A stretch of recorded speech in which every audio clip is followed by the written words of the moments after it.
Who am I? You sure you want to know?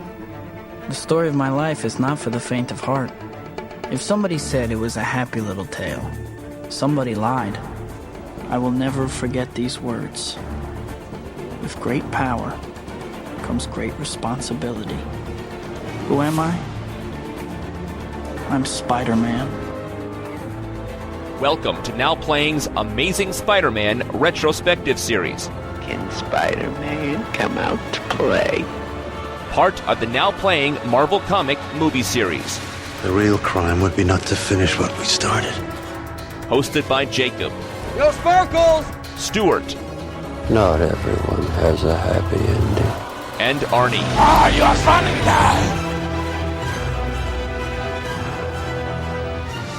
guy! Ooh, my spider sense is tingling. If you know what I'm talking about. But if your spider sense is tingling, it's because this podcast will have detailed plot spoilers and mild language.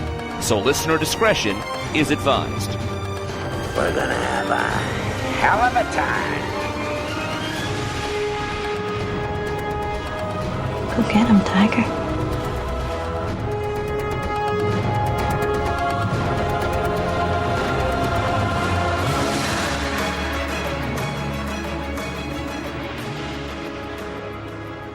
Today we're discussing The Amazing Spider-Man 2, starring Andrew Garfield, Emma Stone, Jamie Foxx, Dane DeHaan, directed by Mark Webb.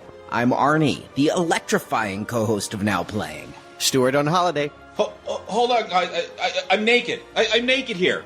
All right, this is Jakob. And this is a change of pace for I'm actually recording with pants on for once because Stuart's in the room with me. And I appreciate that. Yes, it is true. It is Stuart in L.A. for this recording. I have been on vacation. That meant, of course, that I had to work some time in for Spider-Man because it was a holiday without a superhero movie. The things we do for Now Playing, folks. Well, I've seen it 3 times, so I'm okay. I saw it opening night, Thursday night, IMAX. There was a free poster, so why not?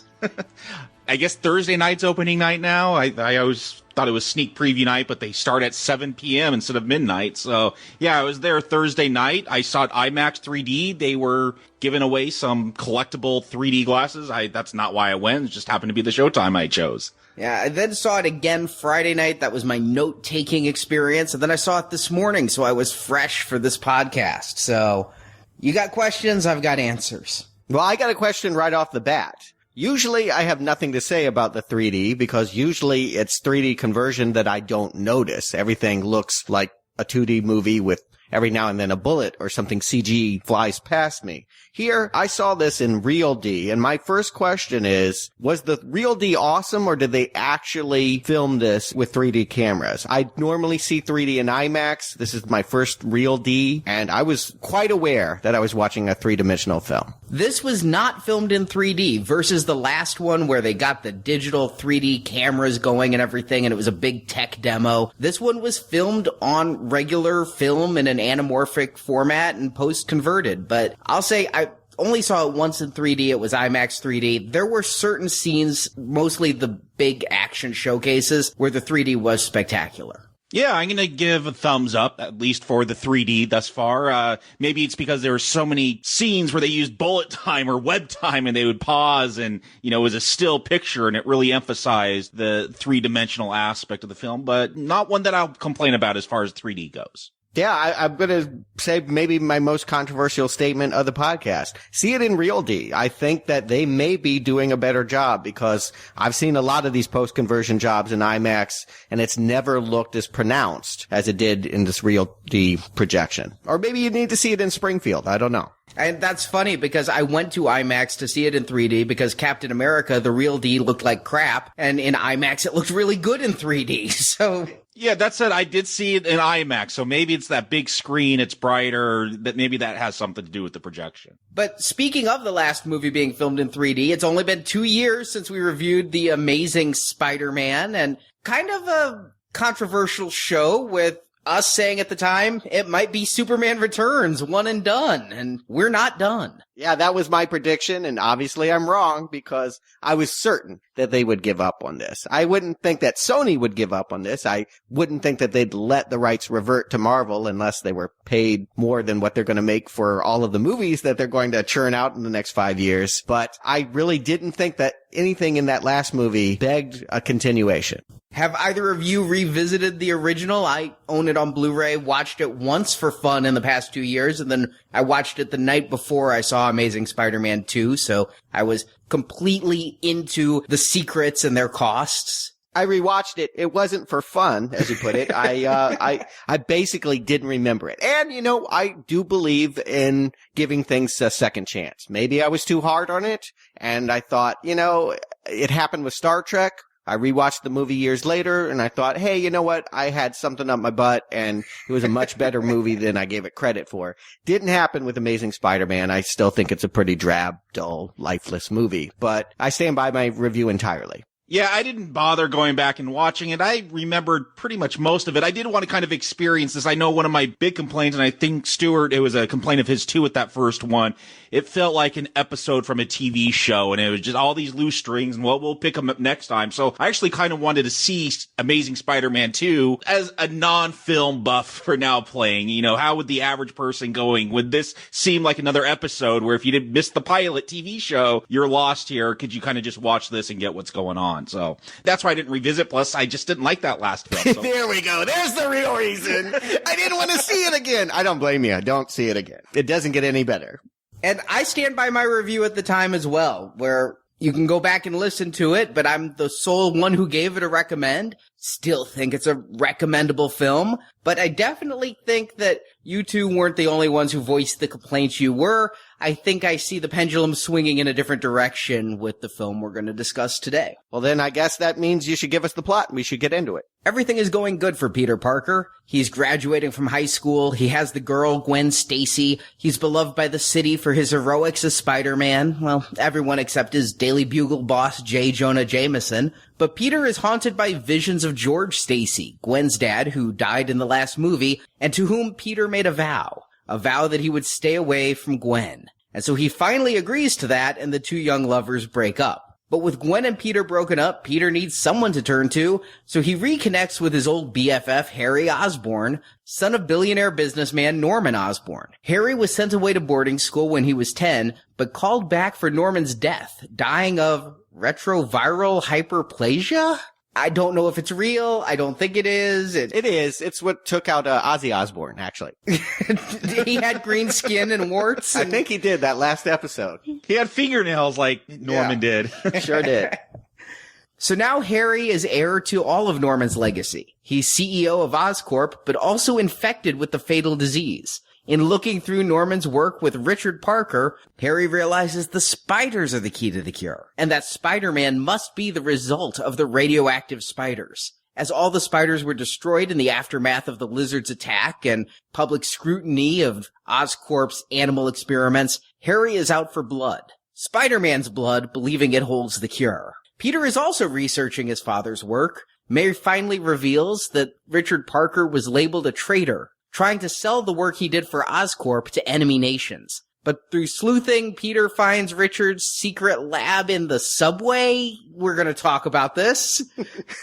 That reveals the truth. Norman was selling the work to help fund the research, and when Richard refused to go along with it, Osborn set Parker up for a fall. And that rivalry goes to the next generation as Harry turns to Peter Parker for help connecting to Spider-Man, but Spider-Man refuses to give up the blood, so Harry teams with Electro, who seems to be the main villain here, but isn't too impactful on the plot, hence why I'm only now bringing him up.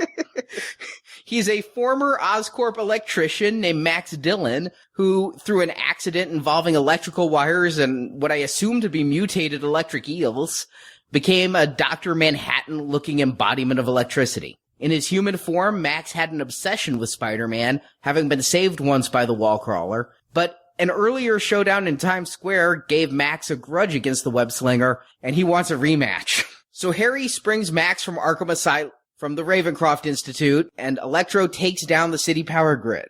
Airplanes are going to crash into each other in 4 minutes if Spider-Man doesn't save the day, which he does with help from Gwen Stacy. They overload Electro and he explodes. But the fight's not over as Harry shows up. He injected himself with the spider venom hoping for a cure, but it actually worsened his disease and gave him a new haircut. So Harry has climbed into a powered healing suit and flown a glider to confront Spider-Man. Seeing Spider-Man with Gwen, Harry figures out the wall-crawler's true identity and, for revenge, decides to take Gwen hostage. He drops her from a great height and attacks Spider-Man, Peter trying to defend himself and save his girlfriend. Harry is knocked out, but Gwen takes a fall, and Spider-Man webs her, but doesn't save her. She's killed in the fall. So, morning, Spider-Man takes a 5-month break, but some helpful words from Aunt May about boxing up Uncle Ben's stuff, which must have been sitting out for 2 years now, gets Peter back in the red and blue tights to go off and fight the Rhino as credits roll. There's actually a lot going into this movie we're going to talk about as we go through. Not a lot of it has to do with the plot, though, and that's a plot summary. That's why I didn't bring up the Rhino in the earlier fight or even the opening scenes, where we start not with Spider-Man or Peter Parker, but back in what my math is putting at about the year 2000, and Peter's parents, Richard and Mary Parker, once again on the run with some replayed footage from last time and some new scenes. I mentioned in the first podcast that this director seems to like a opening shot that kind of sets up the metaphor and the motifs of the film. We begin with a watch face and then watch him poison and kill a bunch of spiders. This one's all about ticking clocks and mortality. That's clearly the emphasis here. The opening is basically to illuminate what we were wondering last time. How did the parents die in the plane crash? Did they die in the plane crash? It does appear to be the case. Maybe. I think so. I think Mommy is dead. Mommy took a bullet and Mommy was looking really sleepy in the passenger seat while everyone else was flying around in the gravitational forces of the falling plane. I'll agree. Campbell Scott may make a return. I think we've seen the end of M. Beth Davids. Yes. Yeah, it just made me feel old, realizing that this Peter Parker was born, in the late 90s, probably just soon after I graduated high school. Yeah, I was trying to pinpoint this. If these are his parents and there's, internet on this airplane, they're trying to upload something. Yeah. They have a satellite uplink, Jacob. And I had to think about this. I was working in the internet starting in 1996. So I'm like, where were we in 2000? All right. We did have satellite. We did have Ethernet. We did have Sony laptops. I can go with this. It still took about an hour to download a song. I'm just going to say, no wonder the whole thing is about flipping the laptop open and closed and uploading this Roosevelt file. In 2000, though, I'm glad that they had the distortion they did. If you're listening to our Matrix podcast, around 2002, we were starting to watch Flight of the Osiris online and all of this, but it looked like shit. So I think they were technically accurate. Yeah, this is the kind of stuff I'm waiting as I'm watching this film. Where is this going to go? Are we going to get an answer? Are we going to find out what Roosevelt is? We know there's some file or something called Roosevelt that they're trying to upload before they die. This is pivotal for me because that's what upset me so much with that last film. It was like, here's some mystery. Parents ran away. We don't know what happens. Well, it starts off right away with these parents, and we're getting a little bit more of that mystery now. Now we got this file that's floating out there, and I'm just hoping that file means something for this film and not for the third one or some spin-off that's coming up. Yeah, I, having just watched Amazing Spider-Man 1, though, feel really bad for Peter. Because if you remember how that one started, he was playing hide-and-go-seek with his dad, and he'd find shoes and a broom. Turns out his dad was in the basement working, so that's a great way to self-babysit. We're gonna play hide-and-go-seek, go off to edit a podcast. I thought that was very strange. I'm like, I thought they were playing a game, and yes, by tying in directly, that was that moment, right? When he runs upstairs and his kid's in the office and things have been torn up, that's the identical scene from his perspective that we saw from Peter's perspective in the first movie. So that is at the exact same time. All right. Yeah, that's a terrible terrible way to play hide and go seek. Or a great one. It depends on your outlook. I think it's genius parenting. Richard Parker, mind ahead of his time. But Jacob, to your point about will we find the answers this time or next, that was something I was definitely worried about this time. And I mentioned last time I wasn't sure if the parents were dead. I know from reading all kinds of Spider-Man comics that the parents came back, but it turned out they were agents of the Red Skull and all this stuff going on. I think that they heard your and Stuart's complaints because as we go through this one, I think they put a neat and tidy bow on the parents' dilemma from the last movie. I'm not saying that if there's a third one and they bring back Mark Webb, that we might not have another Richard Parker involvement in a plot. I think that this saga seems to be about what the parents did and the children dealing with it and so on. But I don't think, like last time, it's you have to pay your next $20 to find out the answers. My big question, were the parents really dead? When you see a newspaper article that says died in plane crash, that's suspicious to me until they actually film the plane crash and show that it's happening. Yeah, we get a complete story here. This does not feel like an episode of television. My worries went away as this film progressed. Whether the story is good or not, we'll be discussing that over the next couple of hours probably. But my biggest complaint with that last Spider-Man film, that it was a tease. It wasn't a complete story, that has been rectified here. And the mystery of these parents, Roosevelt, we will find all this out. This is a self-contained story. Yeah, I have no more questions about them. I hope they don't actually labor it when they get to Amazing 3. We got it. Let's go on. It's actually, I feel like the answers are a little disappointing, actually. I mean, they were good guys who wanted to do the good thing and basically attacked Oscorp and ran away. Yeah, and that's the big mystery this whole time. I never bought that they did anything wrong. I mean, we're kind of teased. The only bit of Richard Parker's video we see at the beginning is, they're going to say terrible things about me. And of course I'm thinking, yeah, because they set you up and you're running. I mean, I understand this. I never once thought they were bad. It wasn't until my second viewing that I realized I think we were supposed to think they were bad, but yeah, there's a scene later on where Peter confronts Aunt May about his parents, and she tells this story that the FBI gave her, that they were criminals or they were taking payment for something. You saw it 3 times, Arnie. I'm sure you remember all the details, but it was basically that making them out to be the bad guy, and like she had struggled. Did she believe that or not? Yeah, I never bought into that they were up to something nefarious. They never sold that to me, but they definitely try to make you think that. But I want to give this opening some serious credits for having a really exciting fight scene without any wall crawling or electric bolts or anything. I never expected a good human versus human fight scene in a Spider-Man movie, but as the plane goes down and they're kind of into this zero gravity situation with this assassin flight attendant who killed the pilot of the ship, and he's come out to stop the upload to Roosevelt, and he has a parachute. I don't think he cares if he shoots them or they die in a plane crash, but he plans to get out with a parachute, and Richard Parker and Mary Parker have a fight with him. Mary's shot early on, as Stuart said, but I actually really liked this fight. Yeah, you know what? I think this fight, it's going to symbolize how I feel about much of this film. I don't understand the logistics, like this pilot walks out and he's acting all friendly, but he's washing his hands because I guess he just beat the real pilot to death, and he's, slowly going to pull out a gun. Like, he could have just walked out, shot Peter's parents, jumped out of the plane with his parachute, been on with it. Oh, no, he couldn't. The gun was in the drawer by the sink. He still took a long... Okay, why was that? Why wouldn't you carry the gun with you? Like, that's what I'm saying. Like, do I totally believe, like, if you're really trying to kill these two, this is how you go about it? No, but it's an entertaining fight. I like the zero G. I was wondering, did they use some of those tactics where they, like, drop the big barrel set so you actually get that kind of movement going on like they did with Apollo 13, or was this all just CGI? But there are some good scenes here. Yeah, I thought it was decent. I thought they did a good job with the fight. I wasn't prepared for a fight. I thought that this one would be mopey flashbacks. I didn't know we'd get an action scene. So that was nice. And I'm going to talk about this fight again when we reach the end, because when I watched this the second time, I realized this opening fight very much parallels the end fight between Peter and Harry.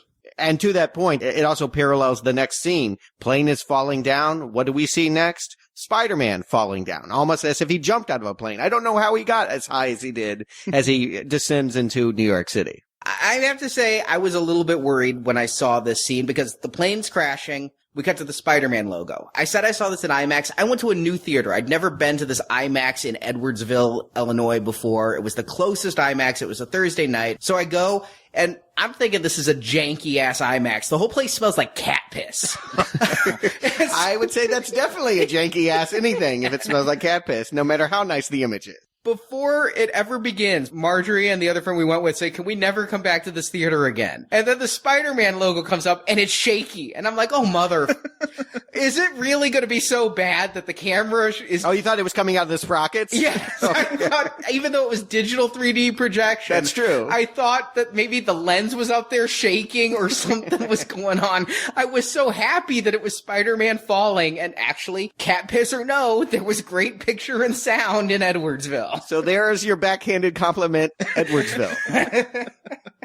But yeah, that's actually, they show that in the trailers. I'm going to give this movie some props too. They had some marvelous CGI here. The wrinkles of the fabric as he is doing this free fall, the amount of detail. I just pity the poor computers and their hundreds and thousands of hours of rendering work, but it's worth it. It looks really good. Yeah, one of the things I struggled with the Raimi films, and again, here's 10 years of CGI advancement, but there always was a weightlessness. There wasn't quite the real world physics that applied to that Tobey Maguire Spider-Man when he was CGI floating around. Here, they definitely took the time to put in those details, the folds of fabric, and it enhances the experience.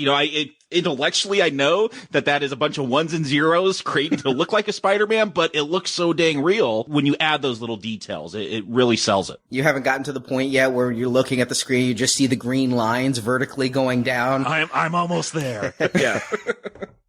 Best web slinging in any Spider-Man movie. I gotta say, once he reaches the same height as all of the skyscrapers, again, where did he jump from? I don't know. But that first person stuff, when he's swinging and we actually see from his point of view, his hand open and the web shoot out. They tried that in the last movie, and I think we kind of dinged it as looking like a first person video game. Here, it looks really natural. It's really exciting. It's really at the pinnacle of what they can do with special effects. I was a little worried though, because this opening scene, he's chasing a armored truck that broke out of Oscorp. And there's a helicopter there reporting this. I'm wondering if the helicopter gave Spider-Man a ride. Maybe he jumped off the helicopter to begin. Okay. But when he's web swinging and this entire chase for the plutonium, which we'll get into, when I saw this in IMAX, I was a little bit nervous because I didn't think it looked good at all. I thought it looked really cartoony in 3D. In 2D, it got a lot more of a pass, and only the scenes where he's actually reaching for the plutonium in the back of the truck looked cartoony. But initially, I thought this whole thing reminded me of the Sunday morning Spider-Man cartoon series that's on right now. Maybe what really sold it for me, because I did see it in IMAX 3D and cartoony. There was those moments when he's juggling what are those jars or cans of plutonium, vials, whatever that plutonium is in. When there's some jokes there, but for the most part, I thought this was an exciting chase, and I really got into it. I enjoyed this. And, the best compliment I was able to give the previous film was the acting, and that really sold it. Here, again, Andrew Garfield. This is the best Peter Parker. Those Raimi films may be better, but as far as a Spider-Man Peter Parker with all the jokes and lightheartedness, he really pulls it off, or at least his voiceover, the stuntman or CGI character doing this stuff, pulls it off for me. I really enjoyed this Spider-Man and all his little quips. It felt like a marked difference from the last one. All the action in the last one, there was that gloomy, drab, it was like a filter. I think the filter's called Nolan. And like all of the scenes felt like they had the portentous weightiness, like we were really supposed to take this seriously. Here with this opening, I get the fact that they're playing this light and fast. It reminded me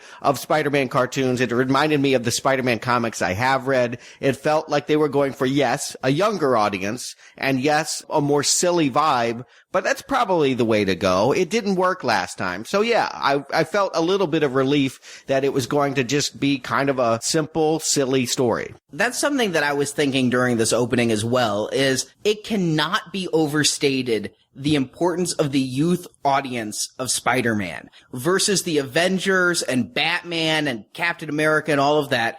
Spider-Man is truly an all ages type of thing in the way of, like, say, Pixar. And I loved Spider-Man when I was 3. I love Spider-Man now that I'm 13 times that age. And I think this movie is the first Spider-Man film that really has scenes that play for that 5-year-old audience. And this opening where they're chasing, poor, what the hell are you doing here, Paul Giamatti?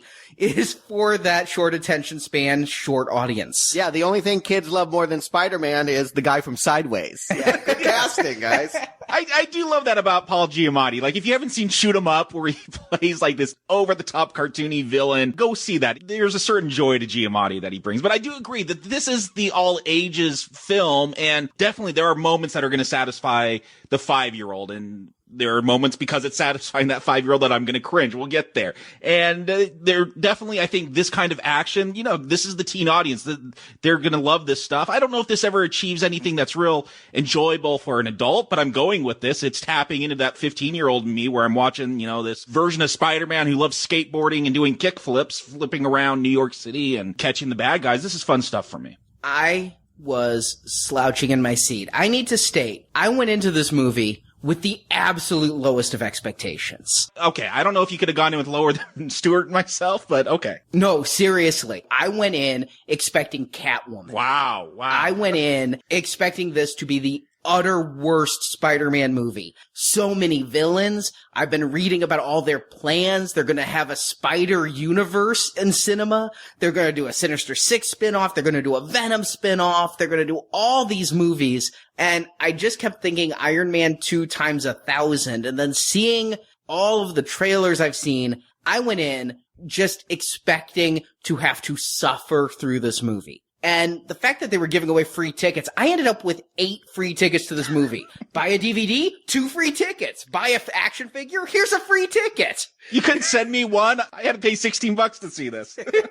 No wonder he saw it 3 times. You could take the whole neighborhood. So I went in just expecting the worst. And in this scene with Paul Giamatti hamming it up with a barely there Russian accent. I mean, it's there. It's just barely Russian. And the, not a shaker. Are you a hugger? I am a killer. Oh my God. Is this what the movie is?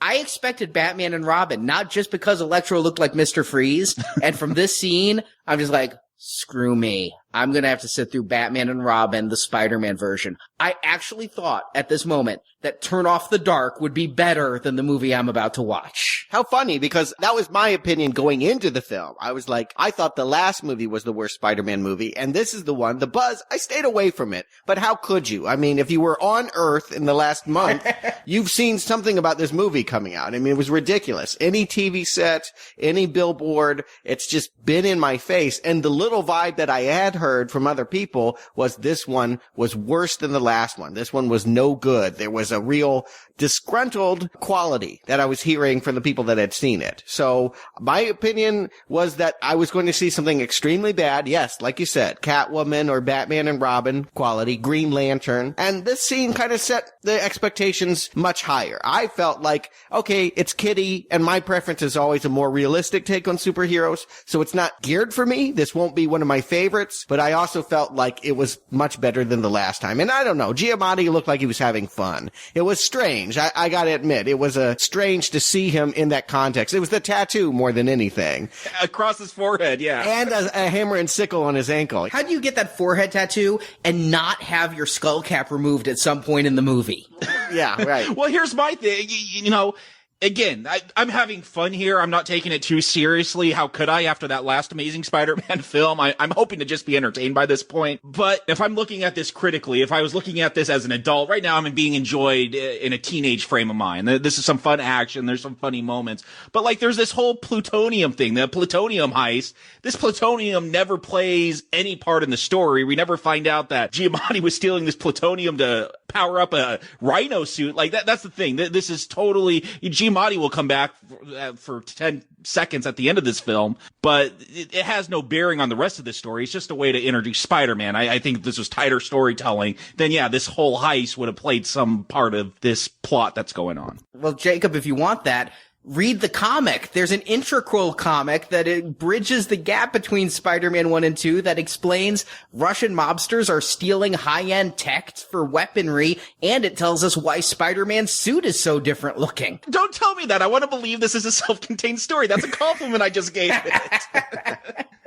I actually do think it's a little bit important about the new Spider-Man suit because Mark Webb did go on record. He kind of gave a mea culpa, you know, they kind of screwed up Spider-Man's outfit last time with the gold eyes and everything else, and they wanted to go more iconic. He said he was trying to make the last suit, believe it or not, realistic, saying that the gold small eyes were more realistic because they were like sunglasses. But he realized that Spider-Man fans hold the costume near and dear, so we have this one, which is more comic booky. But in the middle of all of this lightheartedness, there is a buzzard kind of flying around. There is a specter of death in the form of Dennis Leary that's sort of been chasing Peter.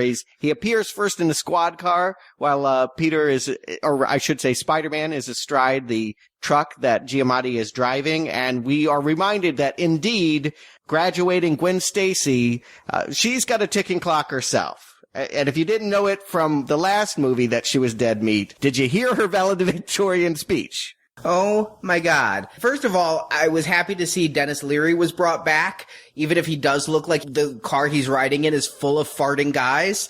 I mean, that facial expression, but I'm like, hey, they got Dennis Leary back. He is the specter of death, the reminder of the vow.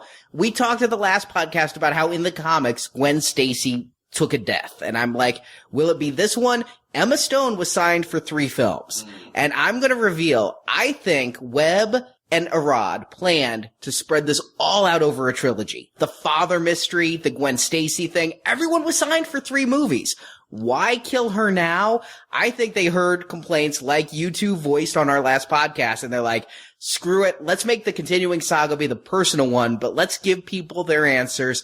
And the moment I hear Gwen Stacy up there and she's talking about life is precious because it ends, I'm like, okay, one of 2 ways. Either you're dedicating the speech to your father, who you never mention, or you're dead meat. Oh, you're not going to talk about your dad on stage? Bye-bye. Yeah, the only thing missing were vultures like playing with her tassel or something like that. It was very clear to me that she might as well have just jumped into a grave after she walked off the stage. It was like, oh, so dead. So dead. But I did see this movie with my mother. I am here on vacation. I'm seeing family. She had no idea. All the way to the end, my mom made a little gasp. So not everyone is as savvy as us comic book spoiled people. Yeah, I mean, the audience, it surprised a lot of the audience what happens later on with Gwen. I wasn't sure because Arnie, I was in that mind frame. Oh, they're going to stretch this out. This is going to be the capper for part 3. I didn't know until we got to the end where it becomes clearly obvious that, oh, she's done for, because I know how she dies and I see what's going on. But it was a question. Will she die in this one or the next one? Yeah, it's now been completely spoiled. I was glad I saw the movie Thursday because on Friday, every comic book site, and again, comic people, all of a sudden start posting retrospectives. Remember when Gwen Stacy died in the comic? Even if we're not spoiling the movie, let's put all of this focus on her comic death. I mean, yeah. If I hadn't seen this movie till Saturday, I still would have known. But yes, that speech, it's just a little too perfectly, hey, it's okay that I'm gonna die because I have all this insight into how life is precious because it's short. And speaking of short life, Stan Lee's still around and he's got his cameo here. Yeah, this has got to be one of the weakest cameos. It's just him sitting in the crowd at high school graduation. I actually retroactively found it to be better because I'm like, whose great grandparent is he at this graduation? Then I remembered, he works at the school. He's the librarian. So he's, oh, right. Yes, that's right. And so when he says, I know that guy because he sees Peter with the mask, he was there when Spider-Man was fighting the lizard. Okay, that makes a little bit more sense. I'm like, they're just making a joke because he helped create Spider-Man. And this is a little bit of a surprise. I gotta say, I thought the reason to reboot this was to have the high school years for these two. I thought they were a high school couple. The fact that they're starting this with graduation and jettisoning them up into the real world was a bit of a surprise. It seems to me like we never did get that version of Spider-Man on screen. And I mentioned in our very first Spider-Man movie review, not counting those Chinese webs and dragons challenges and all of that, that Joe Quesada, CEO of Marvel, said that Parker never should have left high school. That said, I think there's just a reality when you start casting actors who are getting into their late 20s that you gotta age them somewhat, and they just need to look age appropriate. And unless you're going to start casting actual young people, you've got to have them graduate at some point. But yeah, I was a little bit shocked that they did it so early as well, especially with all of this motif of ending and things. I could have seen the end of this film as being Peter's graduation. Maybe metaphorically it is, but we're going to start with him getting a diploma. Right. Starts with the graduation, ends with the funeral. They were working with that. The themes are here. They come back quite often. Emma Stone, is she in her late 20s? She's still got a youthful vibe. It never was a problem for me. I got a problem that she's working as a scientist. I think she's way too young for that. That was a problem in the last film, though. Yeah. She was like the smartest intern ever. But they're gonna miss her in part 3. I gotta say, now, I had heard a rumor that this was originally gonna be a Gwen versus Mary Jane movie, right? Well, no. This was never gonna be Gwen versus Mary Jane. They filmed scenes with Mary Jane, and it's an actress who's in that Divergent. Yeah. Shailene Woodley. She's done a lot of stuff, actually. Yeah, and they decided that scene was too good. She was too good as Mary Jane, and when Gwen died, the whole audience is like, well, that's okay. You got Mary Jane over there. So they completely cut her out of this movie to focus more on the Peter-Gwen romance so that the death at the end could be more tragic. There is another Peter Parker love interest floating around this movie, a third. But yeah, Gwen fell to the floor, Mary Jane fell to the cutting room floor. Okay, well, I get it, but my expectation was that we would see less of Emma Stone here.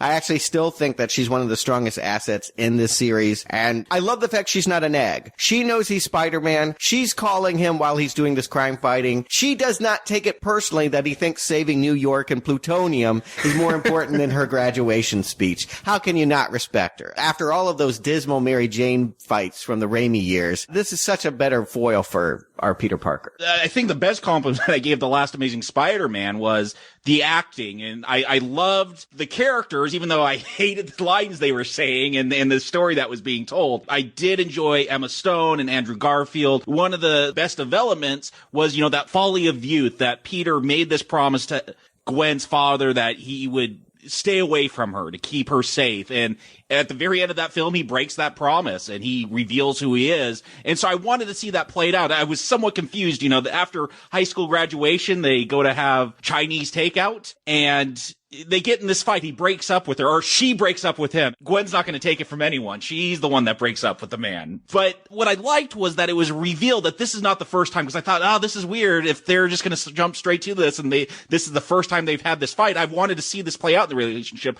I like that they at least dropped the line that this has been an ongoing tension in their relationship. If we're going to skip the high school years, I do want to know that this was something Peter was struggling with. Yeah, it wasn't until after we'd done our podcast and the YouTube videos, How It Should Have Ended, did their Amazing Spider-Man, and they start with that scene of the best promises are the ones you can't keep. Then it has Superman and Batman saying, Spider-Man, you really did that? You ignored her during her dad's funeral. You leave her all alone during her time of mourning, and now you're trying to get some?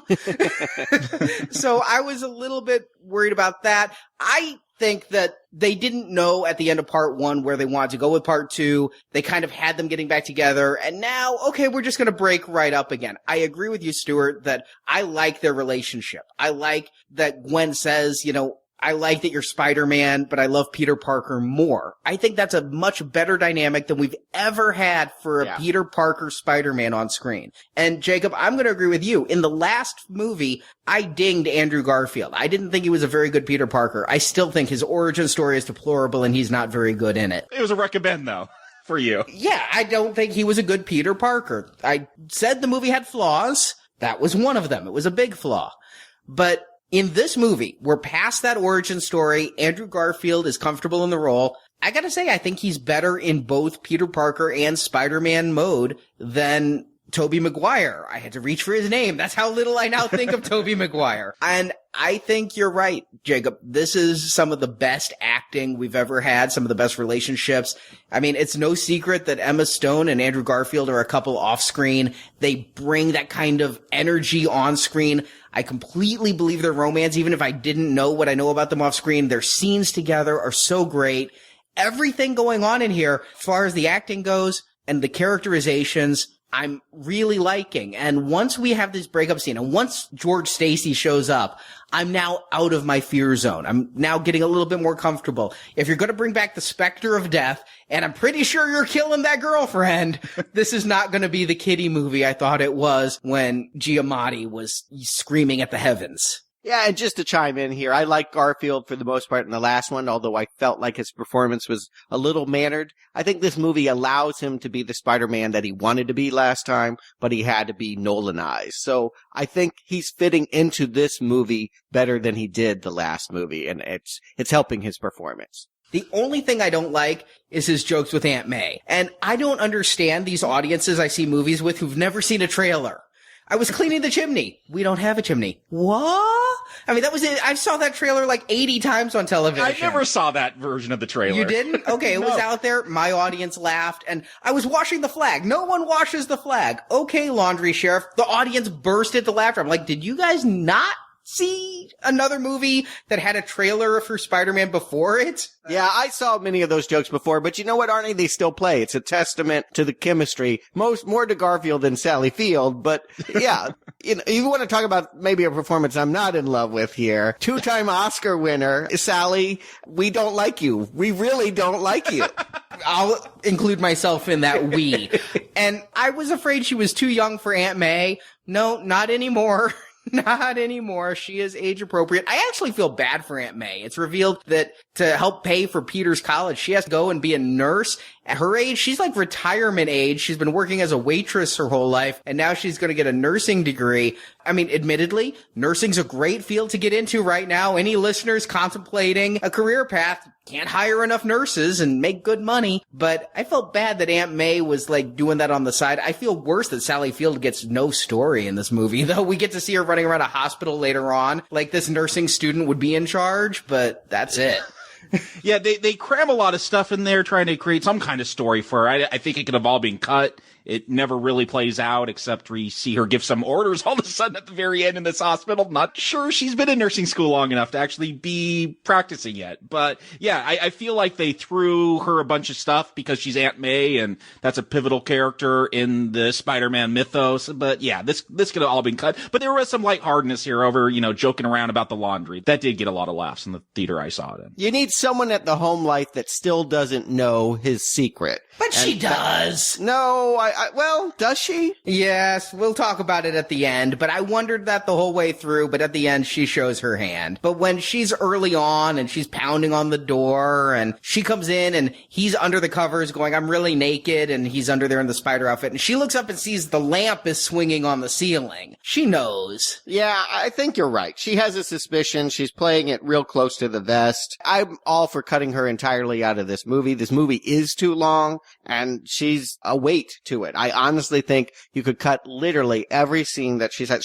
They give her one moment, like this is like your big moment where you're my boy and she's crying and all that. He may be your boy, but this is not your movie. Get out. Move on. Let's get to the real movie. There's a lot of other characters to include here, and you're just not essential. And to that point, we have another parent-child relationship. We finally see Norman Osborn, and he is not the shadowy figure in the hat. I think even the filmmakers thought the shadowy figure in the hat was Norman Osborn last time. Yeah, that's what I remember thinking from that first film. But no, now he's the sick guy in bed. My money is still on Campbell Scott making a return as the ultimate villain, that he'll be some Spider Dad or something. Maybe he'll be Spider Ham. I don't know. But yes, the surprise is that we have a separate identity for Green Goblin, and it's in the family blood. Literally. I mean, I don't know yet how I feel about this. I kind of like that, we're going to skip over the whole Norman Green Goblin thing, but he is kind of a Green Goblin. Whatever this disease is, he's got claws and he's turning green. I thought that was kind of a neat way to take kind of that goofy idea from the comics where he literally is like this trick-or-treat Halloween goblin and kind of just give that more of a real-world feel. It's not realistic, but I thought that was kind of a neat way to go. You obviously haven't seen Troll 2. This can happen. No, obviously, and I hope I never have to. We might. I got a Wicked Witch of the West vibe off of him with that green face paint and everything. And what a horrible father-son reunion. Why would you call upon your son just so the two of you could yell at each other? Not that Harry's doing so good either, because he's pretty bitter. You're at your father's deathbed. You're gonna bitch about your 16th birthday whiskey or brandy or whatever it was. Now, here's another actor I expected to hate. Dane DeHaan as the new Harry Osborn. I don't know if you guys have seen him. I saw that movie Chronicle. Yeah. I'm over 18, and so I hated it. It was all right. No, I liked the movie. We disagree on this, and I know it was found footage, and I still liked it. Yeah, I mean, as much as I like maybe like the first 20 minutes as real zippy, real fast, entertaining, when they get into this heavier stuff, this actor, he does a lot of brooding in Chronicle, and okay, it's a teenager with superpowers that feels like a loner, and now he's gonna get his revenge. I guess that works. I guess he's kind of playing that same character here. He's shoved off to boarding school, but maybe it's just that haircut they give him. He's so off-putting in this, and I never really buy into his acting. He just seems like someone that was told, hey, brood a lot and act like you're mad, and he never sells it like some of the other characters sell who they're playing for me. See, I didn't like the brooding, but I loved it when he got mad. The more this movie went on, I liked it when he was having fun with Peter, and I liked it when he was planning his revenge on Oscorp. And during the second hour of the film, I found myself really liking this actor as this character. The hair, yeah, I was getting a little Edward Furlong T2 kind of vibe off of the bangs, but other than that choice of hairstyle,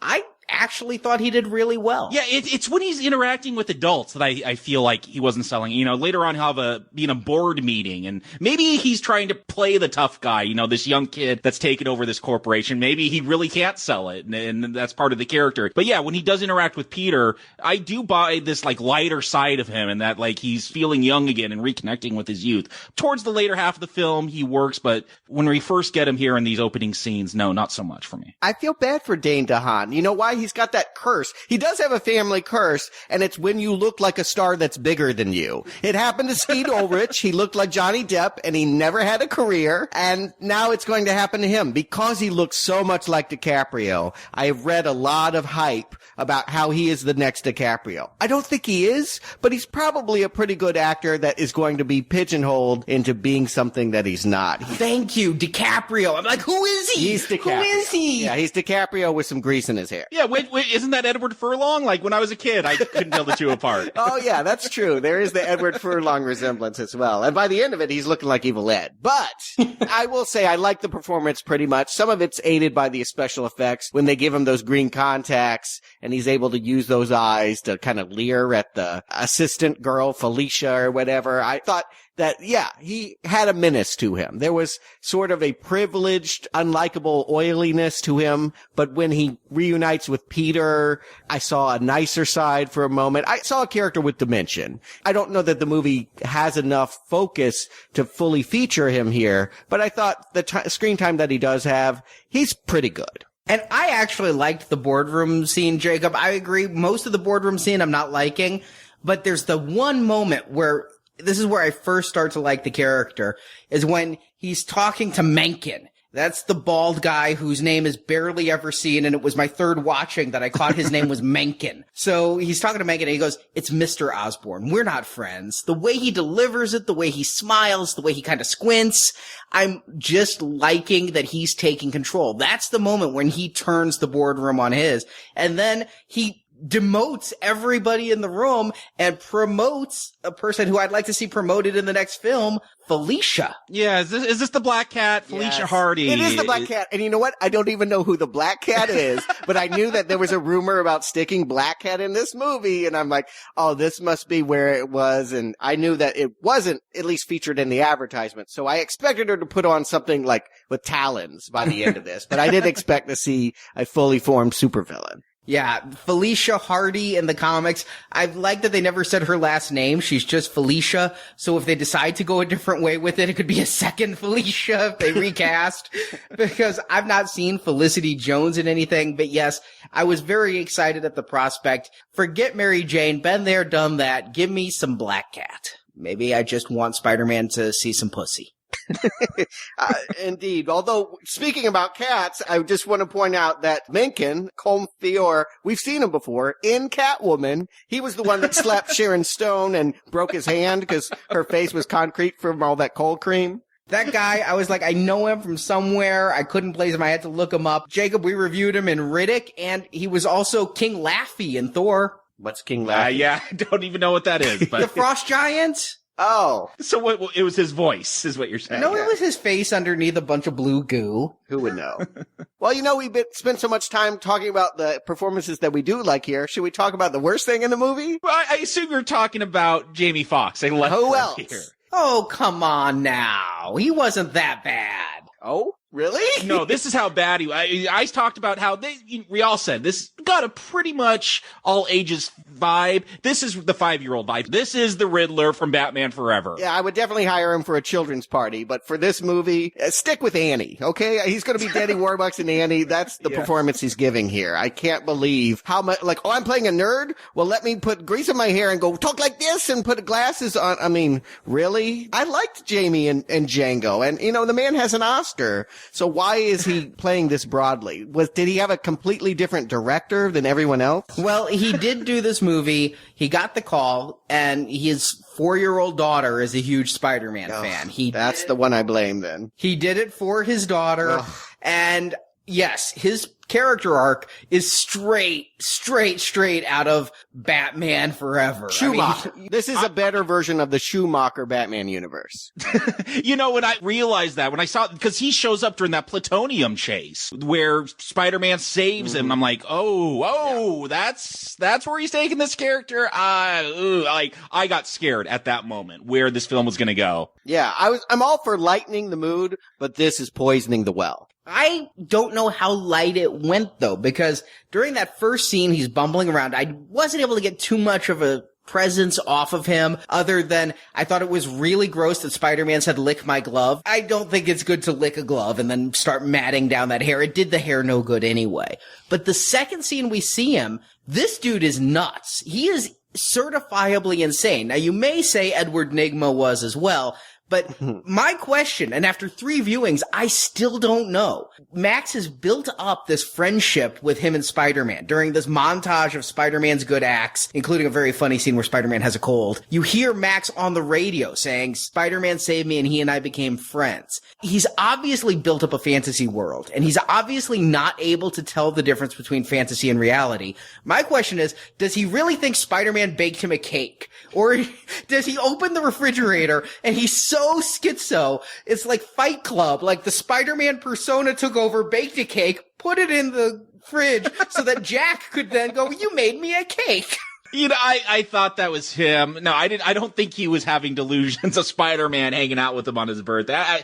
I took it that, he's just obsessed that Spider-Man said, "You're my eyes and ears." I mean, isn't that what happened with Edward Nygma in Batman Forever? I don't want to go back to that film, but this felt like such a retread of that story, to the point where Edward Nygma, he riddles, and this Max guy, we see him in his apartment, and he's hotwired the fuse box for his lights, because he likes electricity, because he's going to become Electro later. This is the 5-year-old stuff of the film. And I feel like part of the problem is the writing, too. I mean, I feel like Jamie Foxx couldn't figure out whether he was supposed to be playing a supervillain or a misunderstood victim. And it comes across differently at different points in this movie. I cannot track his arc. I cannot understand at any point whether I'm supposed to be afraid of him or pity him. I couldn't tell that either. We then see him at Oscorp, and I don't understand the thing with the birthday. It's his birthday, and of course it is both metaphorically in that he's going to transform, but it's also his actual day of his birth. And he's got this card, again, going with the delusions. I'm guessing he made the card for himself. Gwen's there, and he's like, "Whoa, it's something flyer my friends made up for me, and it's gonna have a lot of celebrities. I'd invite you, but the guest list is closed." He's obviously desperate for attention. And what I like about this character is that's a through line. He constantly wants to be seen. And as Max, he's invisible, and they even steal his designs for a revolutionary power plant. He's so invisible, such a weakling nobody he calls himself, and it's true, that they can steal his designs, create a power plant that's going to power all of New York, and he's going to get nothing out of it. And so I do feel sorry for him, but it starts in the very early scenes. I am going to give this movie astounding credit for helping Jamie Foxx through the use of score. Now, the score was Hans Zimmer, but they brought in Pharrell Williams, and it never would have occurred to me if you have an electric character to use electronica for the score. It's, of course, obvious. I'm just not the one who goes there. But they use this chanting that allows us in the score to hear the subconscious mind paranoia of Max. And I love that. You love that. It confused me because when he comes out as Electro, reveals himself in Times Square, like there's this like, they're all laughing at you. They're all, they said they were your friend. Like, it's so turned down though at the beginning in the score. I like kept looking around. I'm like, why are people talking during the movie? Why is someone's like cell phone where they're watching a YouTube video? Like, I didn't realize it was from the film, and then it comes up later. I'm like, that's just too on the nose. I don't like that. Is that his mind? Are we supposed to be hearing his thoughts? Is that like, I didn't know if that was like a new metal Korn song playing. Yes. Now you finally hit it. Yes, that was my first thought. Was this reminded me of that awful late 90s trend where they tried to have rapping and rocking together. You like this? This is a ding. The musical choices overall were pretty horrible. I guess it's easy to put it on Pharrell since he's the new guy, but yeah, this is one of many times that I just cringed over the soundtrack. See, I liked it because it helped that character. It helped me realize we were getting in his head. And on repeat viewings, these chants are there. They're just softer in the earlier scene. No, I know. I thought I heard it. But I thought it was people talking in the theater. Bodies hit the floor. Let the bodies hit Yes, that's what I was thinking. That's the song that was coming. I hate all that music. I just hate it so much. I never liked it. I don't want to call back to it. It's too soon for a new metal reunion. And I may or may not own all of that band's albums. I do like that they did this like electronic metal version of Itsy Bitsy Spider. Oh. It's somewhat subtle, but I did like that. When you say like, do you mean extremely dislike? Because I agree. No, I actually kind of like that, how it was so distorted, and I thought it was kind of funny. The music in this is wall-to-wall awful. Can I agree with both of you? Because I was with Stuart that I hated, oh my god, it's Itsy Bitsy Spider, until I realized that wasn't the score. Electro's actually making those sounds. And then I liked it again because it was in the movie. But if that had been the score choice, and Hans Zimmer sat around listening to Itsy Bitsy Spider for inspiration, not so much. But I did like this music. I liked the pop songs in it. We're going to talk a little bit more about one of them, but the end credit song, all of it. Yeah, I like the music in this one, but nothing stood out to me as good as the way, again, back to Electro, this helped me understand his character, because you listen to it and it's like, they laughed at me, he shot at me, they're using me, he's dead to me, electricity. It just keeps going. You said that, it was too on the nose for me. Like, I was able to get that. As poor as this Electro stuff is, I think they started with a good foundation. Like, the best villains are those that are motivated from good intentions, and here's a guy who, he doesn't start off bad, he just wants friends. And I do love that this Spider-Man, when he comes in to confront Electro, it doesn't start off as a fight. Like, Spider-Man, again, I love Andrew Garfield as Spider-Man. He sits down on the car and he's just kind of talking to him. He's like, hey, let me help you. I like that his first instinct isn't to start slinging webs and fighting him. It's to try to talk it out. But he's also, this Spider-Man is so enjoyable. He's so lighthearted. I don't mind watching him sitting around on a cop car talking instead of fighting. But here's the thing. I agree with you. It's nice that they're trying to make him a complicated character, and that, yes, they don't just instantly see each other and go, you're the good guy, I'm the bad guy, let's fight.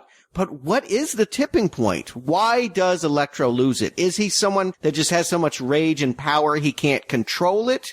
Is he a crazy guy, or is there a method to why he sees Spider-Man eclipsing him? Now, it literally happens on the Times Square LED screens. He is a star for a minute, and everyone is looking at him, and that's what he's always wanted. And then Spider-Man swings in, and that all goes away. I don't know why they can't do a two-shot, but he sees himself as being lesser than Spider-Man, so that's why he's going to fight Spider-Man the rest of the movie. All right, here's how I took this. And he goes to Times Square. I get the feeling that he's kind of on autopilot. He doesn't know what's happened to him. He doesn't know what he wants. What happened to him, by the way, is he was plugging 2 giant tubes of conduit together and then fell into an eel tank. This is not what happened in the comics. In the comics, he's a power man. He worked for like what, the Electro company? Yes, not the TV show, but actually the power company.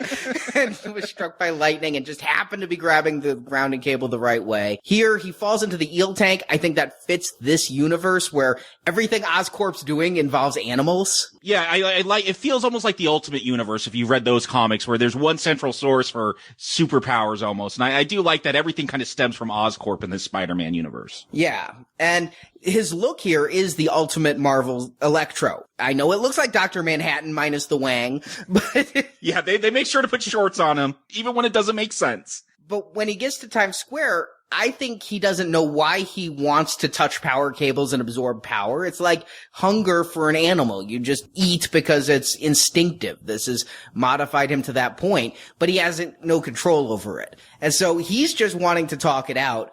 But he's also upset because Spider-Man doesn't remember him. He's like, you lied to me. You said I was your eyes and ears. You don't remember who I am. But he did remember him. He didn't remember his name. And I mean, come on. How petty is that? But he remembered that he was the guy with the blueprints. He does remember him. That moment is confusing. I couldn't track why all of a sudden things are sparking. I think Max/Electro had put Spider-Man on such a pedestal, glamorized him so much in his own mind that they were like these besties, you know, and I think the real tipping point was the sniper shot that Spider-Man's like, hey, look, at first the cops open fire and they can't hit him. The electricity melts the bullets and Spider-Man gets him to stop. And he's like, look, no one's going to shoot at you. Just trust me. And so it was like a second betrayal. Again, this is 5-year-old comic book kid stuff. It's not a great reason, but I think it's there. Yeah, I think it's there. And we see earlier he's full of rage when he's talking to Alistair Smythe, his boss at Oscorp, and his boss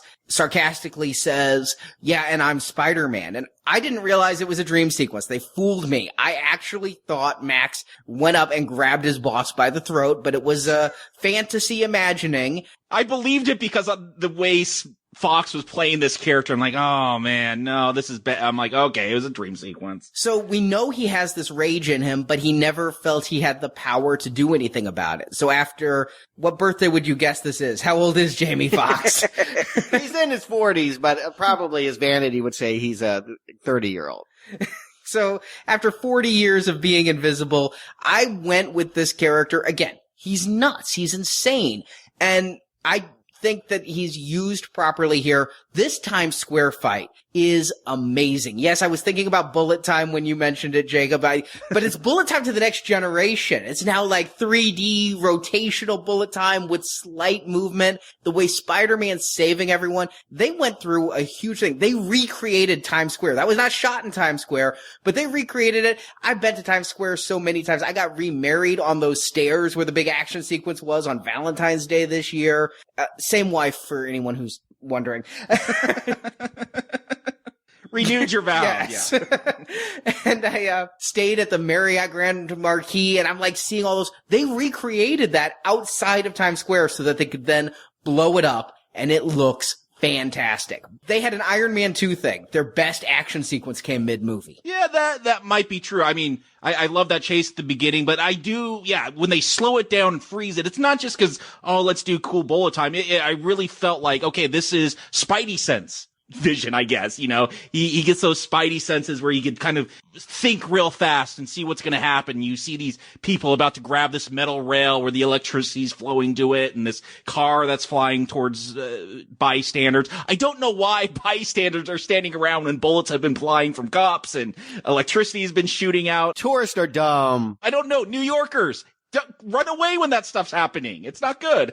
The New Yorkers did run away. They're smart. It's the tourists. That's who's in Times Square anyway. The one thing I did like about this, I thought the scene was okay. I kind of liked watching him amass more and more power. I think that was what was impressive. When he's finally taken to the air, when he's finally flying, I'm like, Jamie Foxx could be a credible, scary villain if the performance doesn't get in the way. The special effects are aiding him at this point. What I really liked about the scene, though, is that it finally brings back the whole idea of the inorganic web shooters. This is what we learn here is that Electro's shocking power can melt them, so that Spider-Man's not going to be able to be Spider-Man in future fights, unless he gets the hose with the firefighters every time. That was a nice way to take Electro down, too. It's right out of Electro's first appearance. I went back and reread that comic for this podcast, and yeah, that's how they take him out, as they short-circuit him. And, alright, if I wasn't thinking Batman Forever earlier, but I was certainly thinking it when they take him to Arkham Asylum. Yeah, with this Dr. Kafka. Why are they playing it this way? Why is this now all of a sudden a 5-year-old cartoon? Dr. Kafka is from the comic books.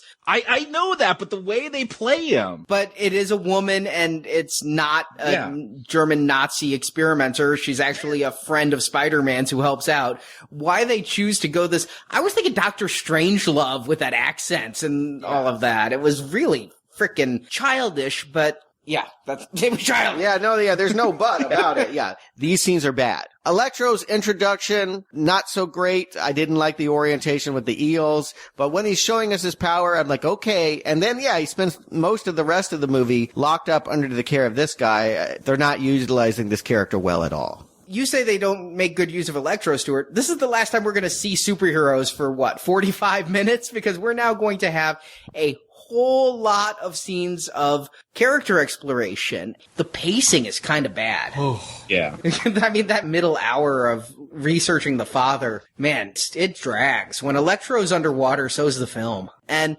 we've often said that these movies are more about Peter Parker than Spider-Man and the villains. Here's where it really gets driven home, where we're going to spend a whole lot of time discussing Richard Parker. And I mean, I knew we had to discuss him some.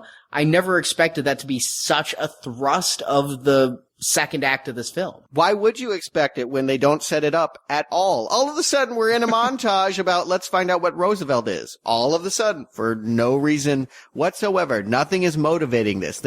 I thought the driving force in this movie was about Gwen and Peter, and that they're having this on-again, off-again affair. Right before the Electro scene, they had reunited, and then she sees that he kind of leaves her there in the midst of the chaos after Spider-Man is finished. The next scene is a Mumford and Son montage. Terrible. Yeah, it comes out of nowhere. Peter, he keeps looking at this briefcase of his father's, and every once in a while when I do love that montage at the beginning where it's just him opening that closet and he pulls a fish out of his pants, or, from the different crime sprees he's been stopping. And you always see this briefcase. And yeah, at just some point Arnie, you saw this 3 times, maybe you can fill in the gaps, but it just seems like he pulls it out and decides to cover his wall in Crazy Man, with pieces of string trying to connect all the dots, trying to figure out the mystery about his dad. It does come out of nowhere for me. It is out of nowhere. Okay. The only thing I can take it as is it comes right after Gwen told him, I'm moving to London. And so he realizes he's losing everything. He's been staring at that briefcase. He can't figure out a way to make his web shooters work right. He's been trying to make that happen, and he just tries to tackle something else. And yeah, he creates this crazy wall thing. It's a lot like what Max had for Spider-Man. He creates it on the wall. Now, watching it the third time, I'm looking and I'm like,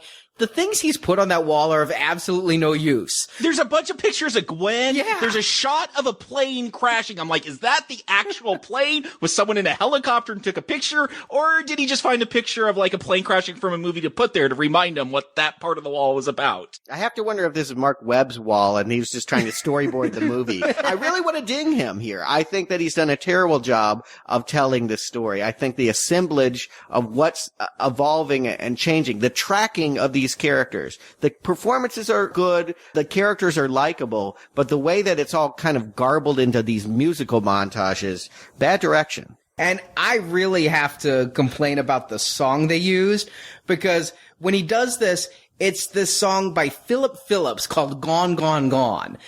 Unfortunately for Philip Phillips and Mark Webb and Andrew Garfield and Spider-Man, it has been appropriated to an American Family Insurance ad where they'll do, I'll do it for you, American Family Insurance. And so that's all I'm hearing as he's going through this montage the first time is I'm thinking, do I need to up my life insurance premium? I don't think that's a mistake, Arnie. Later I saw State Farm advertised underneath a burning building Spider-Man was rescuing. There's a lot of product placement here. Vio, I mean, it's a Sony product. The deals are made. I understand that's how these kinds of movies are funded. We're watching ads during all of this. The commercial breaks are happening simultaneously with the story. So many Sony products being shoved into this film. Did Sony make that calculator that Peter Parker later throws and finds coins in? Yeah, I was wondering if Sony made computer monitors back in the 90s, as we'll find out in the subway scene. Yes, I had a very hefty, it weighed about 76-pound, 21-inch Sony. It was gorgeous. Gorgeous. Okay. But that investigation does lead to the Sally Field scene where the secrets, the cost they had is she thinks Peter doesn't love her and just keeps dreaming of better parents. But here's the thing, like, ask someone that was adopted, they might love you. You adopted them, you raised them, they love you, but I think there's always that pull. You want to know what happened to my real parents. Why didn't they accept me? Why did they toss me to the side? Like, it seems weird that Sally Field or Aunt May here is so, like, feels so rejected by Peter wanting to know about his parents, who he knew until he was like 4 or 5, like, and then they just disappeared. Like, that seems like a natural thing. You wouldn't go and lecture someone for that. No, they just want to give their Oscar winners something to do here. Again, there's no need to repeat it. Sally Field is worthless in this movie. Does she give any information as to why he figures out it's Roosevelt? It's something about the tokens. The D train. Yeah. He didn't seem like someone who would be involved in international conspiracy. He was the same guy who wore a dirty lab coat and took the D train to work every day. And apparently from the D train, he went into the train car that emerged from the tracks and had all the computer equipment. Wasn't Connors the lizard? Didn't he have a subway station lab in that first film? Listen, I'm just going to get there. Sandy would have destroyed this shit. Sandy flooded the subways in Midtown, okay? There's nowhere this Roosevelt station is that Sandy wouldn't have water flooded. And he finds out about it partly through the internet. Like, it wasn't even, like, really motivated by anything other than, like a Google search. Hey, at least it's Google, not Bing. But all of this feels very, very clumsy. It's where I'm not following plots of this movie. That FDR had a secret passage so that no one would observe him moving and afflicted with polio. Why is that here? Why did they have to have him find it this way? Why couldn't they have him find it at the Oscorp building as he's becoming friends with Perry?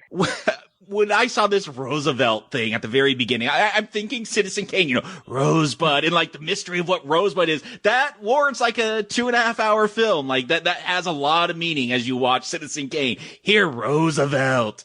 Like, here's a 3-minute video I made and transferred it to a subway station. And what's the big secret? That hey, I'm innocent, guys. No, the secret is something I predicted last podcast.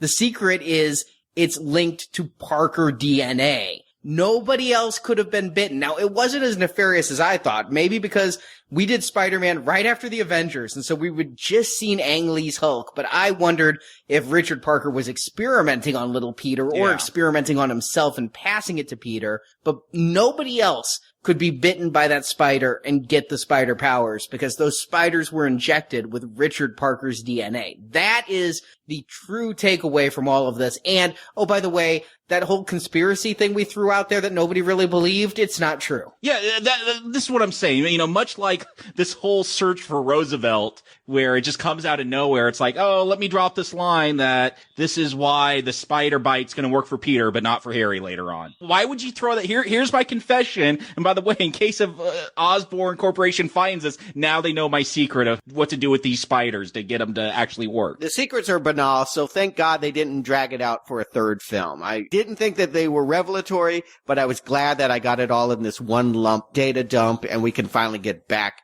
at the movie at hand. I mean, the secret trails back to this friendship that he had with Harry, which was not established in the last movie. I think that might have been a mistake. Well, the last movie had enough going on as well.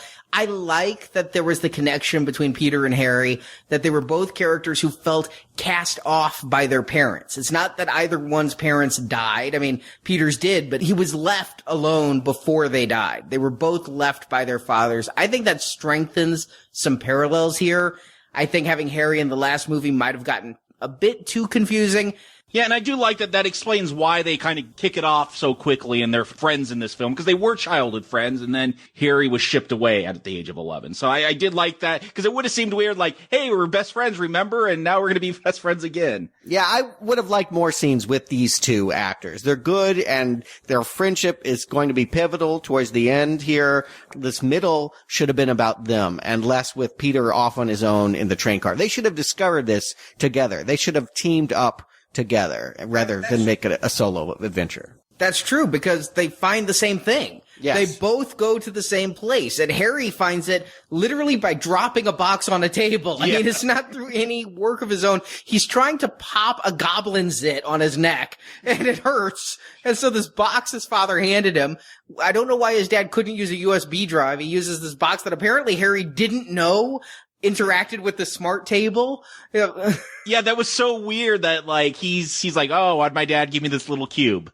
The Sony Surface coming 2016. Maybe that's all it is. But I just thought it was, like a USB port or something like that. I didn't realize he hadn't been able to access the information. Yeah, because his dad's like, here is all my knowledge on this little thing. And like, he was just been fiddling around with it in his fingers. Yeah. I mean, you have every scientist under your thumb. You didn't get one of them to open it up for you. I mean, okay. I thought it was a thumb drive too. So when it starts interacting with this table in special ways, you're right, Stuart, that would have helped, because I like the scene the two have together.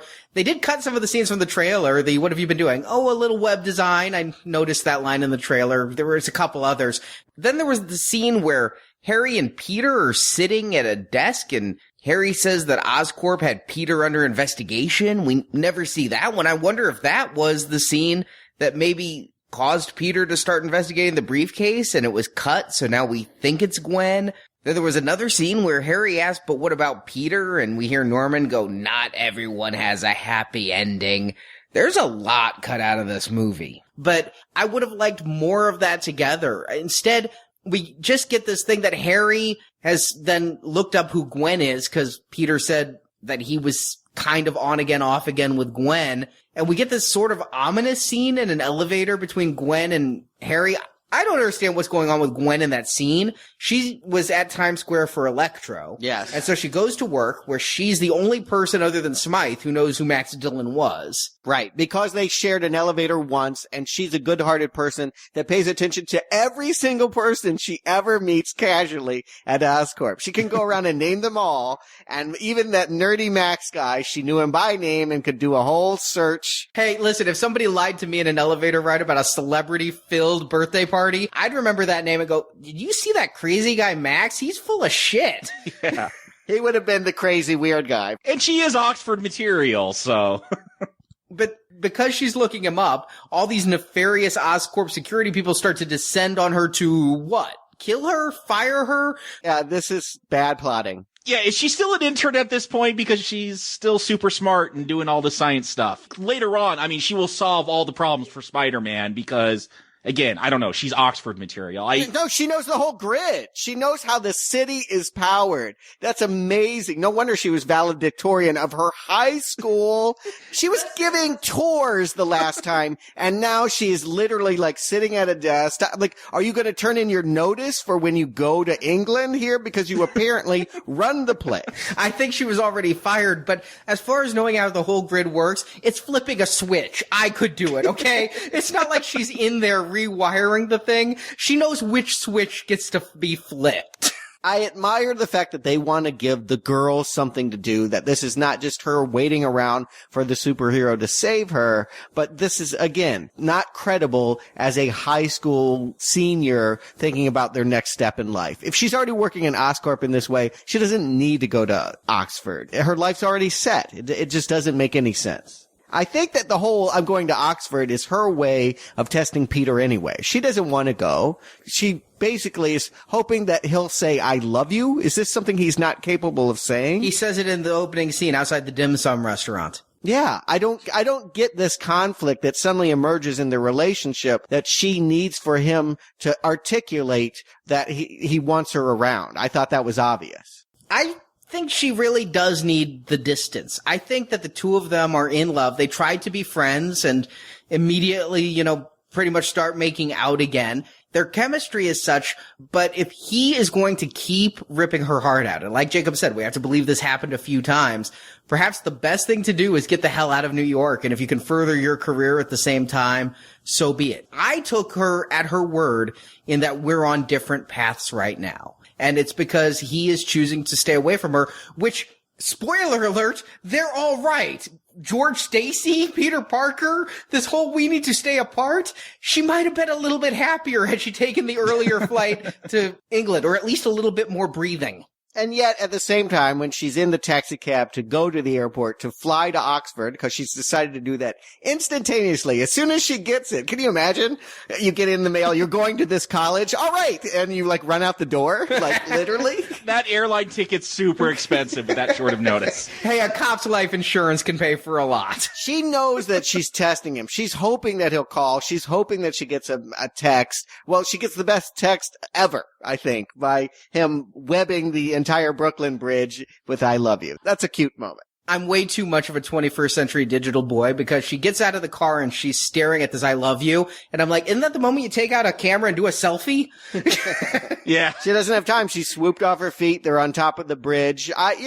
They've had trouble, I think, as good as these two are, as finding something as iconic as that first Spider-Man movie where the upside down inverted kiss. They come close here. The idea that he's turned the bridge into a webbed skywriting kind of message and that they're atop that as the sun's going down. I get the sense that with the darkness coming, we're about to get into that action climax, but we're going to take this one last moment as the light is dimming to give them a moment here. I think that's nice. I think that's right. I like that she's in this movie, but I wish that they could do a better job of inserting her into the rest of the climax here because she's important, but what she does for the rest of the story is kind of stupid. And I remember this from the first film. She just knew too much. It wasn't credible. But yeah, I like this moment on the bridge. And this is where it kind of brought me back. Like, oh yeah, she's probably going to die now. Because in the comics, the death of Gwen Stacy, she's thrown off. Isn't she thrown off the bridge, Arnie? That's what I remember. Yeah, you guys said that. I thought that was actually going to happen here. I literally thought the Goblin was going to fly up and be like, hey, chickie. Yeah, I mean, that's what I was thinking. So it was like this bittersweet moment. And again, these actors, they sell these films to me. Well, they didn't sell that last one to me. It wasn't quite good enough. But yeah, I love these more dramatic moments with Garfield and Stone. And I do like this moment on the bridge where he's spun to I love you and they're kind of just standing up there watching the sunset over the city. Yeah, I thought that was a great scene. And obviously that is going to be this series upside down kiss. It's their last moment of tenderness. It was already spoofed on SNL. 2 days after the movie came out, SNL was on there. Oh, okay. So it was a good scene. I do wish that Gwen had a little bit more to do, but I like that she's self-determining. I also like that Peter's going to England for her.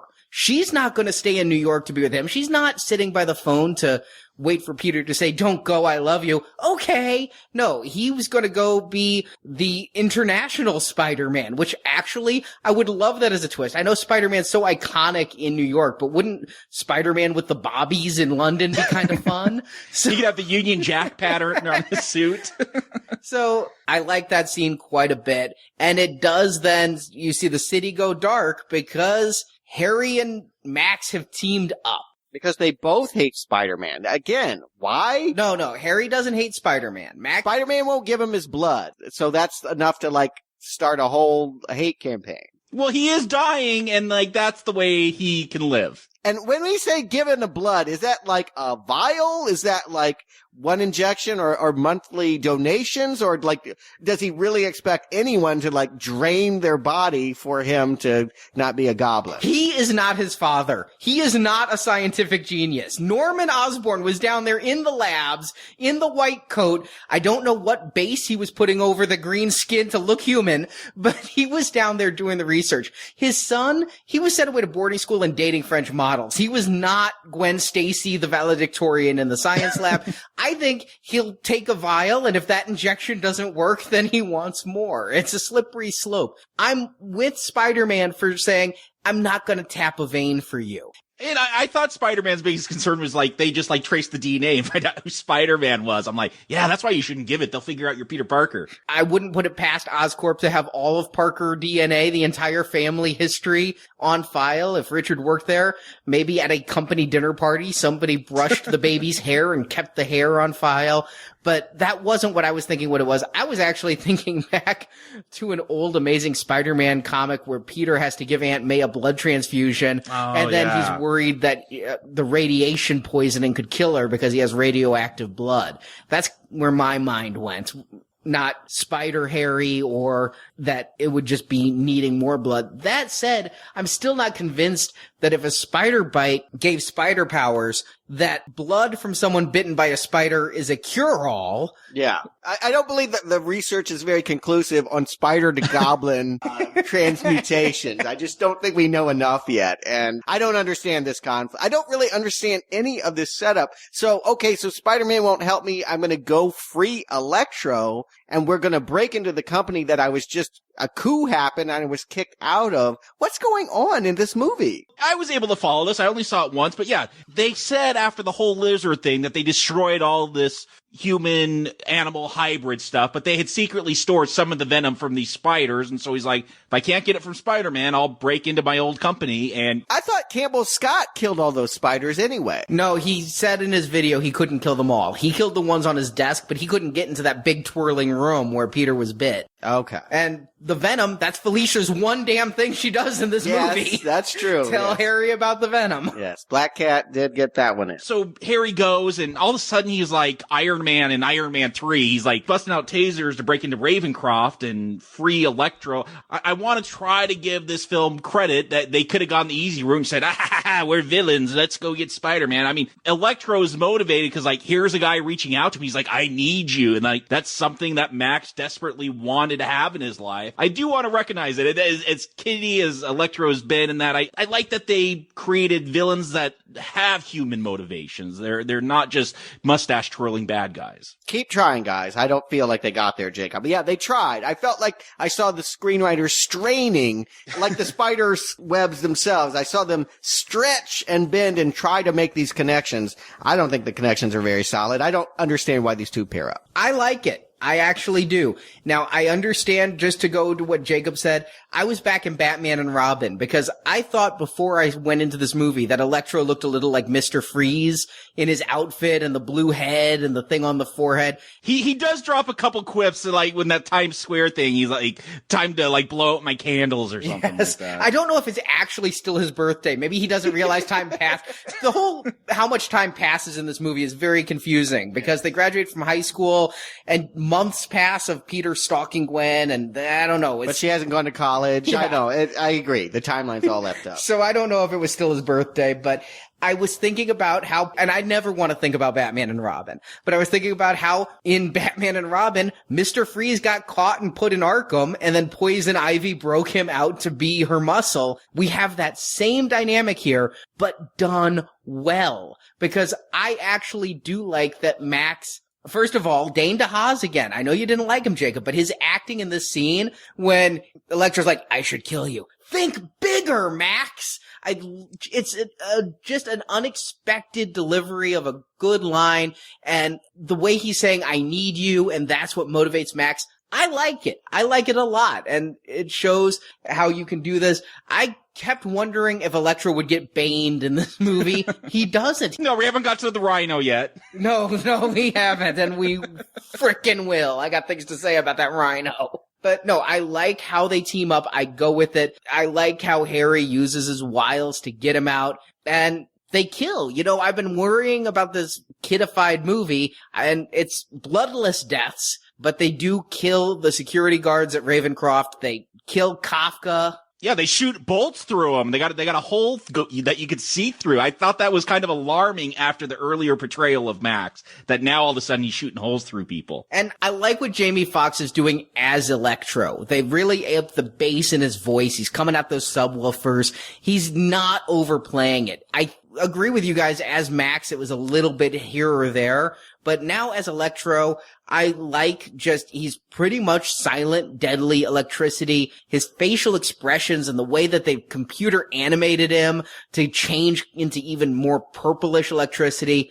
I'm liking him as a villain in this. Yeah, he's like a light bulb or one of those things that they have in science class where you put your hand on the globe. The Spencer Gifts things? Yeah, exactly. I never knew what those were called, but that's sort of the concept here. I'll give you that. I hated his Max. His Electro has its moments. I can't go so far as to say I think it's good, but I think it is unmotivated. I really, again, he wants to be a god now. He wants to be seen. He wants to kill Spider-Man. I've heard a lot of verbiage about what he might want, but I didn't feel it. It didn't track. It's because he's been stuck in a swimming pool for so much of this film that, yeah, everything is told to us about his motivation. I get his motivation. I don't think it's unmotivated like you're saying, Stuart, but yeah, it's all told to us, which isn't the best kind of storytelling. It's a comic book motivation is what it is, though. Yeah. It's, you wronged me and now I want my revenge. And it's, I'm gonna put people in darkness like I was in darkness. It doesn't have the humanity I've come to expect in this, our 5th theatrical Spider-Man movie. It is the first villain who is the least connected to Peter Parker. Every other villain in every Spider-Man film has had a connection to Peter Parker. Electro doesn't. He is just more your comic book baddie, but I understand he's crazy, and I don't question it any more than that. He is a B-rate villain with a B-rate story in this. What's shocking, and no pun intended on shocking, is that they built him up as the A-list villain in all the trailers. At least he doesn't have his green and yellow suit with the big electric bolt on his head. Since we're talking about screen time and villains, do you think they could have just made this about Harry? Do you think we could have gotten to the Goblin faster? Or maybe he breaks Rhino out of jail and we get a Rhino instead of an Electro? Electro is someone I like Sally Field. I think that they could have just cut from this entire movie. I really don't think that he was served by this storyline, and they don't need him for the characters that matter. Yeah, I think as we get into the ending of this film, there was too much at the beginning here. I think there should have been more Goblin at the beginning. I think they should have got to the death of Gwen Stacy sooner. And it should have been more about that grieving and Parker reconciling, breaking that promise to her dad and losing his girlfriend and then having to decide to put the suit back on. I think that's the more powerful story, but they've jammed all this Electro stuff in here. We've got some great action scenes, but in the end, it's not very weighty. The villain had to have a fast transformation so you can get your action scene at the 1 hour mark, your midpoint action, your racetrack scene, what have you. And I think Harry's story is served by a more deliberate pace. And so if you're going to do that, if you want to have the action, hey, it's better than having a crane for some random reason crashing into a model shoot where your future girlfriend happens to be posing. So I go with it, but you're right. It's not serving the themes of the story the way Harry is. It's not serving any of the rest of it. It's just there to provide a spectacular action scene. I mean, the best action sequence Spider-Man's ever had on film, but not a lot of great motivation behind it. I'll say that the second best Spider-Man action scene is here at the end with him versus Electro. I swear I played this exact game in Spider-Man Shattered Dimensions on my Xbox 360, where it was against Ultimate Electro, so it was Blue Lightning Bolt Naked Man anyway, but it looked fantastic. Again, this is one of the few 3D films I felt we've really complimented, and I think it's because they've slowed things down. We see these flashes of light as Electro goes from Transformer to Transformer, and, it's almost picturesque. It's almost like that end fight scene in Ang Lee's Hulk in the clouds with Hulk versus Absorbing Man. But it's engaging. I enjoyed this stuff. Overall, I feel much more engaged in this one than the previous film. The action's better, the drama's better, even the story, even for all these problems we've been talking about with the story, I feel it's still better than what we saw 2 years ago. Well, yeah, if that's the barometer, I don't remember the battles with the lizard, and I rewatched it last week. No, made no impression at all. I don't think that this end is that great. I'm just going to side with the fact that it feels kind of perfunctory. They have all of this, again, worked in this motif about the falling airplane, and she's now going to get on a plane, and they have some business about somehow they know that all the planes are going to crash in 4 minutes. I don't even know how they know that, but it's involved with time, and we got to work that motif in, whatever. And Aunt May, how is she going to get electricity in the children's ward? I mean, they were trying to work in these other things, but again, focus is really lacking in this movie. Did Gwen Stacy and Peter Parker, did they know about the planes? Because I felt like that was just something to create tension, but they didn't even know. They didn't know they were saving these planes from crashing into each other. Yeah, I agree with Jacob. I don't think they knew that the planes were going to crash. The way the tower knew is because they know the trajectory the planes were on, and if you don't tell them to come in for the landing, then these two are going to hit each other in 4.5 minutes. It was there to create tension, but we didn't care about anyone on the plane. We didn't care about these air traffic controllers. It's not like one of them was Mary Jane's dad and he was going to have a heroic moment. Like, none of that mattered. If she were actually on the plane to Oxford, it would be a different situation. Okay, it was just me then, because I was there with my hands over my face about those planes. I fly a lot, and midair collision is one of my biggest fears. So I fly a lot, and that's why I don't have fears of flying. So I'm like, Every time I fly, I am praying to whatever gods exist that I don't hit another plane on my way up or my way down. So I was really worried about this. You got some strange fears. I know you're afraid of asteroids and now plane collisions. Yes, I'm petrified of flying. So that really was getting to me. But I'm going to start spelling out how the end fight mirrors the early fight. Spider-Man gets his ass handed to him by Electro at the beginning. And he's down, and Electro goes, I bet you didn't see this coming, and is about to kill him. And that's when Gwen Stacy, who was left, Spider-Man webbed her so she couldn't come to this fight, trying to protect her. Right after she pulled out her Bill Nye the Science Guy knowledge saying, you gotta magnetize your webs. That's the key to fighting Electro. Like, let me pull that out of my butt and give you that science fact. I wish we could do Phone a Friend, because I still don't understand exactly what magnetism does against that much voltage, but maybe a valedictorian science student listener can write to me and spell it out. Yes. Are there any high school students that understood this and can explain it? If you could put it to me in monosyllabic words, I'd appreciate it. But she saves Peter. Whereas on the airplane, Richard Parker's about to be shot when who comes from behind but Mary Parker with the champagne bottle. It is mirroring how it's going to go, the first fight and the end fight. Huh, I thought it was just mirroring action cliches. Like, I bet you didn't see that coming. No, I totally saw Gwen Stacy coming in and driving in to save the day coming. Yeah, I agree. I don't think any of this stuff is revelatory or even that exciting, but better than last time. If that's your bar, it is better than last time. I do think it's a little heavy-handed, though, and maybe because I knew she was dying, but when she's standing there giving a speech, before the Electro fight is done, they're still fighting Electro. Electro's merely dazed. She goes, I'm here because this is my choice. It's my choice to be here. So that nobody can walk out going, that Spider-Man killed his girlfriend. It was her choice to be here. No, at this point, they really want to make it seem like a team. And at this point, they are a team. They're going to go to London together, so why won't they defeat Electro together? She was the one that figured out how to make his web slingers work with all of that voltage. She's the one that can turn on the power grid. Which is getting a key from a dead dude and pushing a button. Well, yeah, fair enough. And it was really fortunate that Corpse's hand was upraised with the key. Yes. I mean, admittedly, the other option is not have a lock on it, which I would have also gone with. Yeah, I know. Fair enough, but what Spider-Man is doing is he's giving his life. He is sacrificing. He is going to be the conduit by which all of this electricity, once the power switch is thrown, is going to shoot through to kill Electro. Do they cheat by just having him, fall over and be fine? I think that doesn't make any sense. I don't even understand how his webs can conduct enough electricity to power all of Manhattan. They've been magnetized. They're supposed to repel the energy, I thought. They only magnetized the web shooters. The webs, okay. So the electricity traveled on the webs. It just didn't blow up the battery in his web shooters. Apparently those things use lithium cells.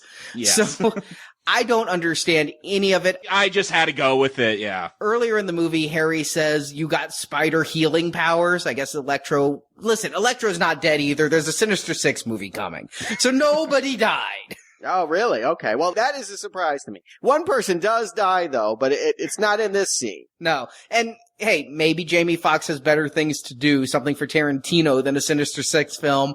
He's as dead as the movie wants him to be. But we saw him evaporate earlier in the film just to teleport. He evaporates here. They say they blew him up. We'll see. But it's not over. Did you guys think it was a mistake that the attacks came one-on-one? That it was Spider-Man versus Electro and then Spider-Man versus the Green Goblin? Like you have your boss fight, then your final boss fight instead of the two of them teamed up?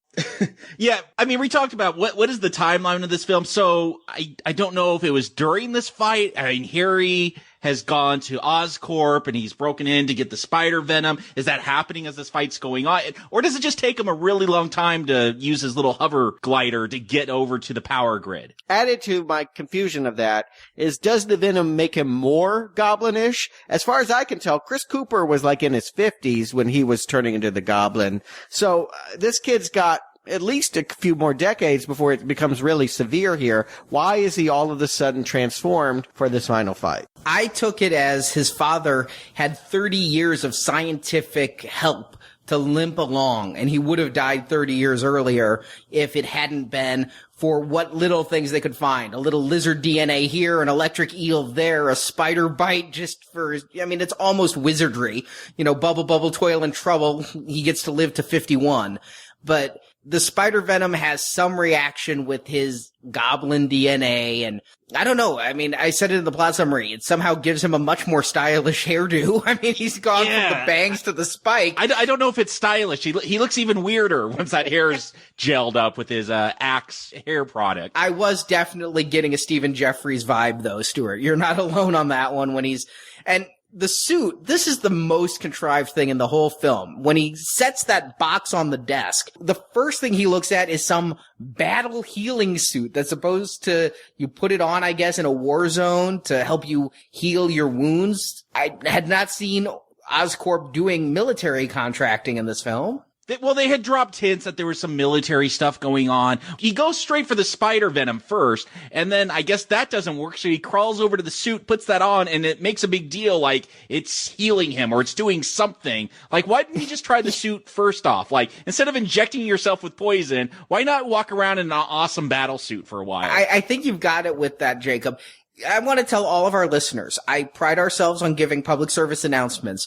Do not take a toxic substance in large quantities and inject it into your veins. That is never a good idea. I think he was dying of spider poisoning, and the suit fought it off. Yeah, and if you're going to do that, certainly don't operate a motor vehicle like a flying hovercraft.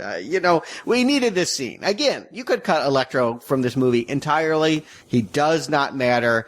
It had to be Goblin. It had to be about Goblin using Gwen to lure Peter / Spider-Man into a big battle. And I still state, I think that would have been movie 3 had Webb had his way, and we would have had the Harry-Peter friendship here, and Gwen dies at the end of the third movie she signed on to do. Yes, but the clock is ticking. Quite literally, the fight is taking place in the clock tower. They've used that motif again and again throughout this movie. They knew that if they protracted this for another movie, there may be no interest. There may be no third movie if they were too boring in this one. So yeah, they sped it up. And thank God they did. But yes, this final fight, it mirrors that first one again.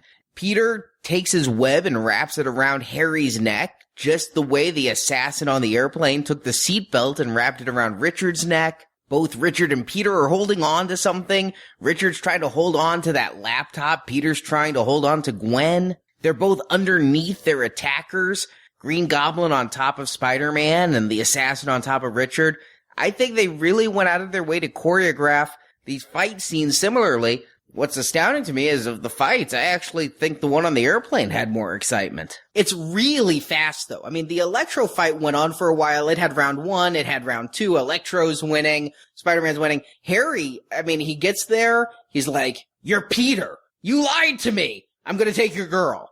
And, I mean, it is really quick. It's seconds before he's way high up in the air with Gwen. They do fool you a couple of times. He drops her, and I'm like, "Oh, is she dead? Oh, Spider-Man saved her. Oh, they fell through the roof. Is she dead? Oh, Spider-Man webbed her on the arm, so she lived. And they're messing with me. I'm like, I know you're killing her. Yeah.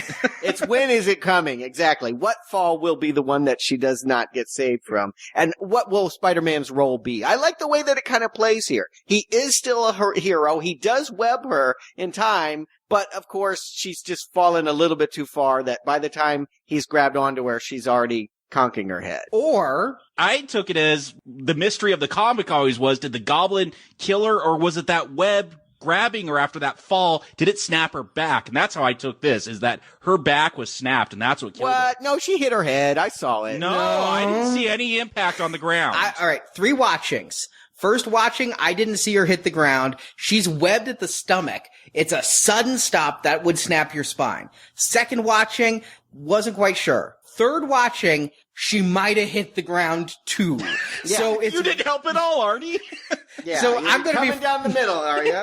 I'm going to frame by frame this and say it's ambiguous. All right, I'm sticking by mine. I saw what you saw. She was caught, and maybe that killed her. I didn't get that sense. To me, it was that her head definitely had some kind of impact on the ground, even though her body did not.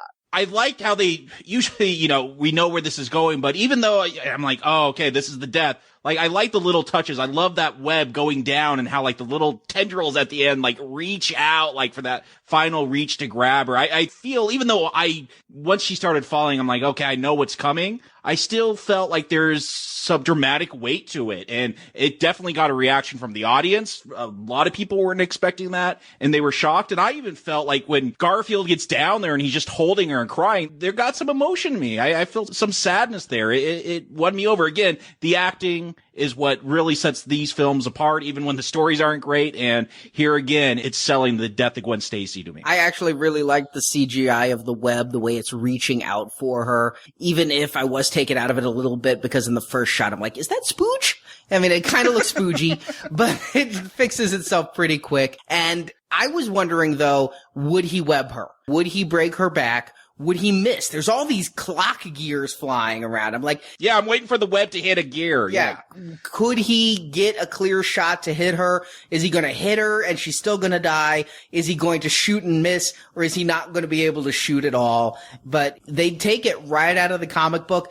I'll say this, because of the good acting between these two for this movie specifically, but also the history of the last one, I was sad. I felt bad. They killed Gwen Stacy. She's been dead most of my life, but when they kill her on screen, I got a little bit emotional. It's as close to as emotional as I got. I because it was so telegraphed, it was hard to be fully impacted the way that it was for some of the audience members. For my mom, for example, that was the one comment she had walking out of the movie was, I really didn't think they were going to kill her. That was what her takeaway was. All of the rest of it was just noise and light and fury. But this was the heart of the movie. It was the heart of both the movies. Last movie too. What are they going to do without the heart? That's what I'm thinking about here, watching her. He may also be bearing this whole franchise, because without her, I don't know what Spider-Man means. I didn't really like Mary Jane in the Raimi movies, so they're going to have to work to make me like what's coming next. I do have to say, though, and maybe it's because I know my comics and I listened to her speech and I knew she was dying, but you mentioned Nolan a lot this podcast, Stuart. We mentioned Nolan a hell of a lot last podcast with the first movie. This is no Rachel. This is no killing of Rachel by the Joker. This is far lesser than that. When they killed Rachel, I was like floored. I had like almost a sensation of vertigo in the theater that I couldn't believe the movie had gone there and done it so viciously and killed her with her little speech. Here, this is lesser. It's still shocking that in a Spider-Man movie with such kiddie moments, they went there, but it does not have the impact on me that The Dark Knight did. And I think the problem are those kiddie moments. This is an uneven film, and if this was a more serious film, played more of the drama up. I really like the dramatic parts. There's some great action scenes, but the dramatic parts really stand out. And if this was a more balanced story, if they would have got rid of all that Electro stuff, and this was about Peter, Harry, and Gwen, it could have had that impact. There's just this villain. This is no Joker. And so I think that's part of the impact with Rachel dying, is that it really shows you how far the Joker is willing to go. And Heath Ledger gives such a great performance that it just makes it all that much more powerful. Here, it doesn't have that weight because it's not a Nolan film. It just doesn't, there's not the seriousness there to make me feel, I mean, I'm sad at this moment, but no, it doesn't have that same weight to it. And not only that, but they want to put a Band-Aid on it right away. Lead the movie with tragedy. Let us feel that. Let us have the last moment in this movie be him at the graveside and take that risk. Don't tell me that Aunt May with a box of Ben's goods is going to get him over this. The other thing is, I mean, that's the end of the fight. It wasn't until my second viewing, when I walked out the first time, I was so into the Gwen Stacy death, I'm like, did they beat the Green Goblin? I know I see him in a prison cell later on. What the hell happened to Gobby? Yeah. I mean, in the comic, yes, Gwen Stacy died, but that enraged Spider-Man so much, he went after the Green Goblin like never before. That's when the Goblin impaled himself on his own glider. You killed the Goblin. It was 2 deaths. I mean, 2 issues, but same arc, right next to each other. It was so emotional. It meant so much to Peter and Spider-Man that Gwen died that he had to take it out there. Are you telling me that this Peter Parker is so goddamn mopey that Harry is off in the corner going, I got hit on the head, and he's just going to web him and he lives? That takes away from the death of Gwen, that there was no anger, only sadness. No, I like that there was just sadness. I mean, there was so much foreshadowing. He's having visions of Gwen's dad over and over, and he knew he had screwed up. This is the right direction to take it. There was that early montage where he's fighting crime after he breaks with Gwen and, like, loses himself in his work, and it's just that closet door opening over and over. I like that montage at the gravesite where it's just showing him through the seasons, and eventually they reveal it's been 5 months. But yeah, I feel like that should have been the crux of this story, is him dealing with the death and deciding if he does become Spider-Man again. You know, I feel that was the more powerful moment, but that's given 3 minutes here in a speech by Aunt May. I think that's the start to your next movie. Have it start off the next time being there's no more Spider-Man and everyone's concerned because villains are taking over. Though we did see that in Dark Knight Rises. Please have that be the start of the next movie so that we don't have Rhino to talk about in this one. Come on, you're just upset, Arnie, because you're going to pay for some collectible that was in the film for 5 minutes. I couldn't believe this. I like the Rhino from the comics. I'd like a Rhino toy. I could not believe that in the trailers of a movie, they show you the last frames of the flipping movie. What bullshit is that? When I see a trailer and you see a fight and 2 heroes are going at each other, or hero and villain are going at each other, I pay my money to see what happens next. And here, that's the art of trailer making. I mean, you've talked about so many lines that were cut that you saw in trailers for this film. I really did wonder. I'm like, oh, are they just cutting the Rhino out of this film? Because I thought it was much more powerful to end on the sad note. Like, when they cut to this, I'm like, oh, so this is just a cameo. But I gotta wonder, Arnie, are you upset because you're a fan of Spider-Man and the toys and the comics? Like, for me, if I'm just watching this objectively, okay, this is Spider-Man, this is his comeback, who's this Rhino in this tank? It doesn't really matter. I'm not as invested. It's just a way to bring Spider-Man back at the end. I can't parse myself that way. All I know is it's been 5 days since I first saw War Rhino here and realized that Sony's like, well, we can't have Iron Man or War Machine or Ironmonger, so let's just take a character called the Rhino and turn him into that. But this whole thing is so ridiculous. From Paul Giamatti, I'm back, to the machine guns, to how awful the Rhino looks. This is all bad. And what makes it even worse for me is that this Rhino with Norman, with Electro, that's half of this Sinister Six movie that they're planning. So we're going to have a whole movie of staring at Paul Giamatti in this armored suit. I'm going to give this film one last bit of credit. Maybe I was still a little bit emotional after Gwen, but when the little boy goes out in the Spider-Man outfit, I never fall for let's put the kid out there. But little Jorge, who Spider-Man had saved from bullies earlier in the film, he stands out there. Alexi, stop shooting. Are you afraid of Alexi? And the boy stands there, and then Spider-Man comes. it got me. That was a good moment. They kept driving this point of that Spider-Man is hope. That's why Harry is so let down by Spider-Man, because he won't give him his blood and he has no hope. And it felt like something they were doing with Man of Steel, where the S stands for hope, and that destroys all of Metropolis at the end of the film. At least that didn't happen here. I do like these moments. Like, again, I feel like this is the Spider-Man mythos. In those Raimi films, they had some moments that seemed too pandering with the kids all in their Spider-Man costumes, but in the last film, you know, that whole scene with the construction workers lining up the crane so Spider-Man can sling him shot to Oscorp. Like, it's kind of corny, but like that feels like a Spider-Man moment. And this here, it feels like a Spider-Man moment. Like this little kid is going to be the one that stands up and Spider-Man comes in and like thanks him. Like, I'm sure the Rhino would have just put a bullet through Spider-Man's head while he was talking to the kid. And the kid's head for good measure. Yeah, but I like this moment. This feels like this is what Spider-Man is at his core. That, sure, you could be cynical and say this is marketing to the kids. This is how we sell more costumes to the kids. They didn't use the Hasbro mask. I know this for a fact. Had they used the Hasbro mask and disc shooter, I would have called it pandering and marketing. But because they had the costume designer work up a suit, it touched me. It's not pandering, but it is talking to the primary audience. It is kids and the kids at heart that want to wear that costume. If you want to be Spider-Man, this is the moment for you. It left me a little hollow. I thought it was corny and not in a good way, but I understood what they were doing here. Paul Giamatti is the bookend. He was the fight for Spider-Man at the beginning that showed you who he was at his best and showed you his comedy and the lightness. And we know he's returned to that. He's not going to be mopey next movie. They don't have to have him be impacted by Gwen's death because we get it in this final bookend. He's going to take on the Rhino with the same kind of quips and the same kind of attitude that he had for Giamatti at the start. I'm just a little bit upset. Maybe because I watched Amazing Spider-Man 1 and 2 back to back.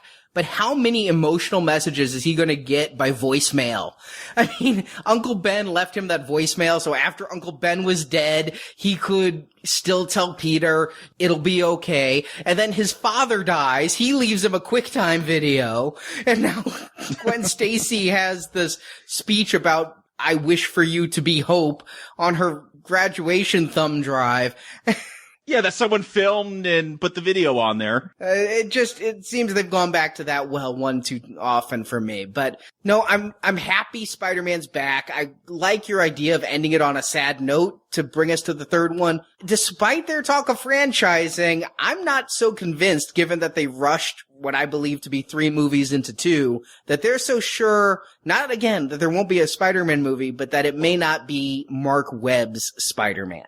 What are you talking about, Arnie? Didn't you see the teaser for the next Spider-Man film during the mid-credits? No, first of all, that's confused the hell out of people. People were upset over this. They were like steaming. They're like, why was that in the that has nothing to do with Spider-Man. Why did they do that? All right, to tell the listeners who may not have gone, you sit around the credits, right? And you wait for your end credit scene. Well, mid-credits comes a very weird scene that actually did the opposite of the intended effect. There was a scene from the next X-Men movie with Jennifer Lawrence and Havoc. Good to see Havoc coming back. I didn't realize Toad's in it. Toad. Yes, I'm watching this. I'm like, so this Toad's one of the Sinister Six? I'm like, that's what I thought they were setting up here. And then Mystique shows up. I'm like, what the hell? Like, these aren't even the same studios, right? Did Fox just back up a ton of money to get this put in there? But most people don't know about the studio things. They don't understand.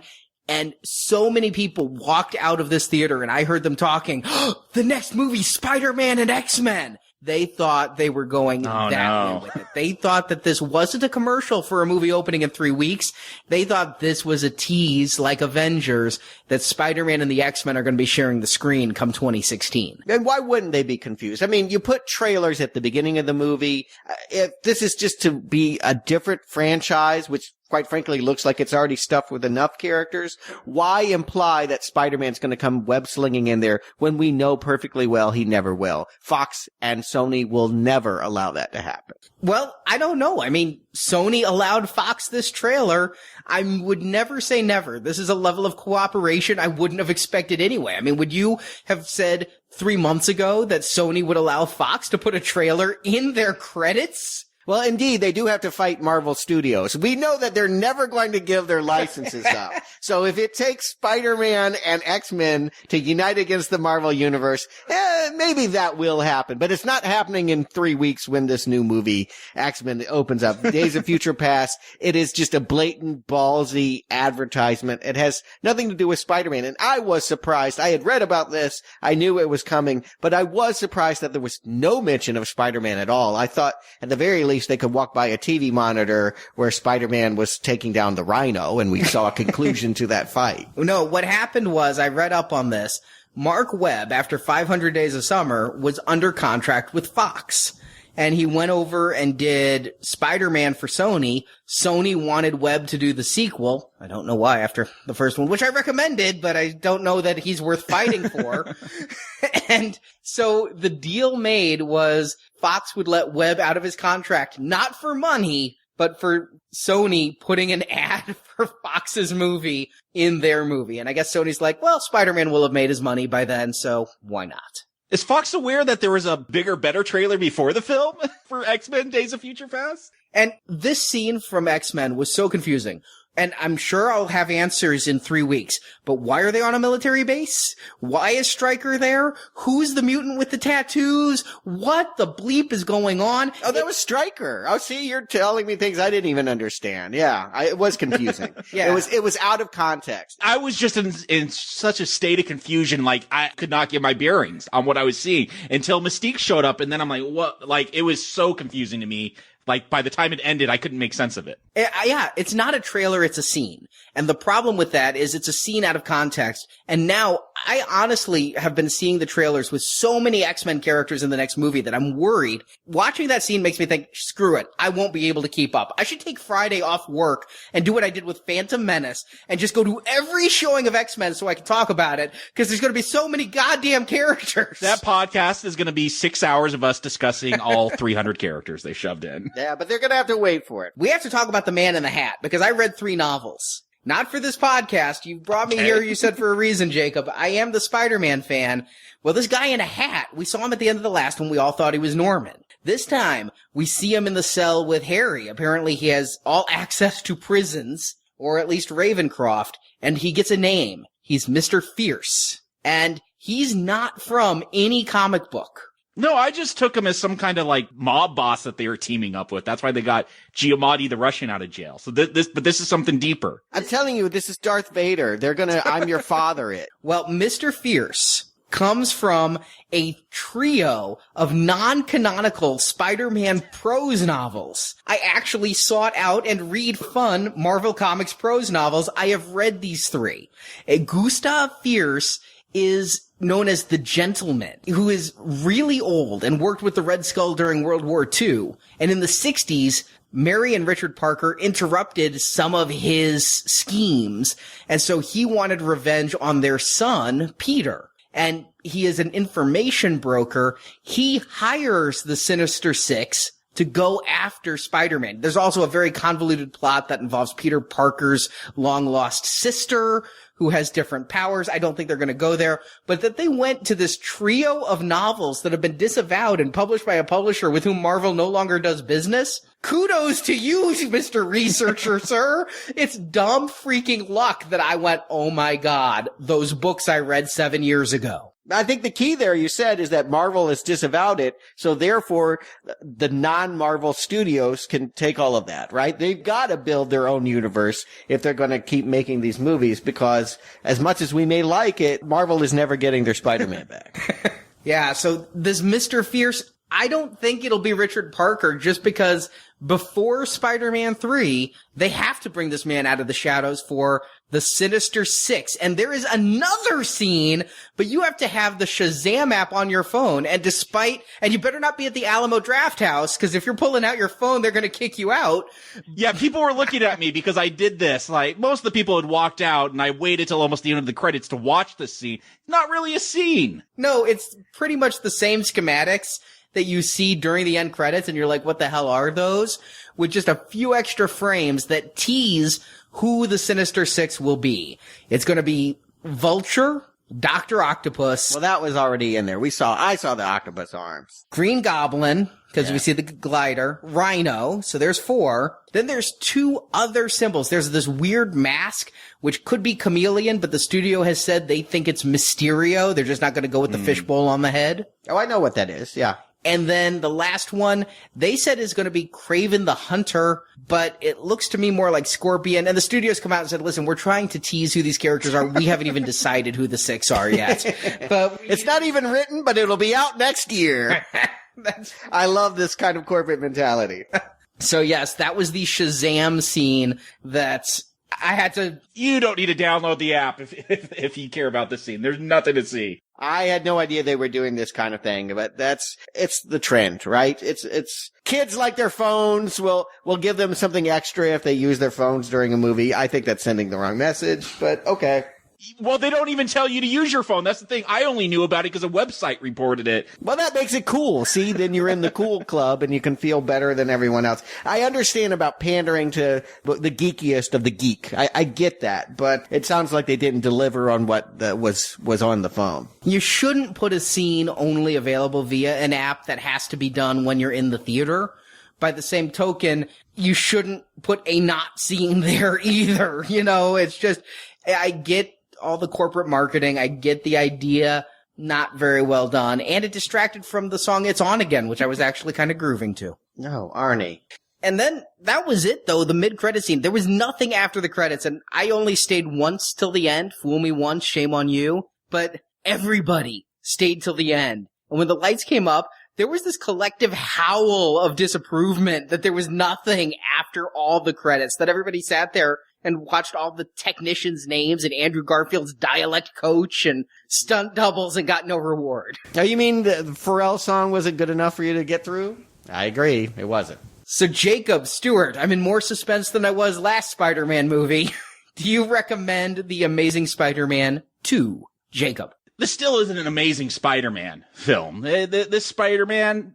for round 2, pretty good. Not a whole lot of major complaints. They solved the problem of not telling an episode, but telling a complete story, which was a big thing for me. I heard all these rumors, we're going to get a Venom film, and we're going to get Sinister Six. I'm like, oh, how many loose threads are we going to see in this film? They tease things. There's the mysterious man at the end, but this is a self-contained story. I want to recognize that and give big props, because in this day and age, you have to give big props to movies for telling complete stories. It's kind of a sad state of affairs, but especially the superhero story. But I do want to recognize that, because it was one of my major complaints 2 years ago. But you know what?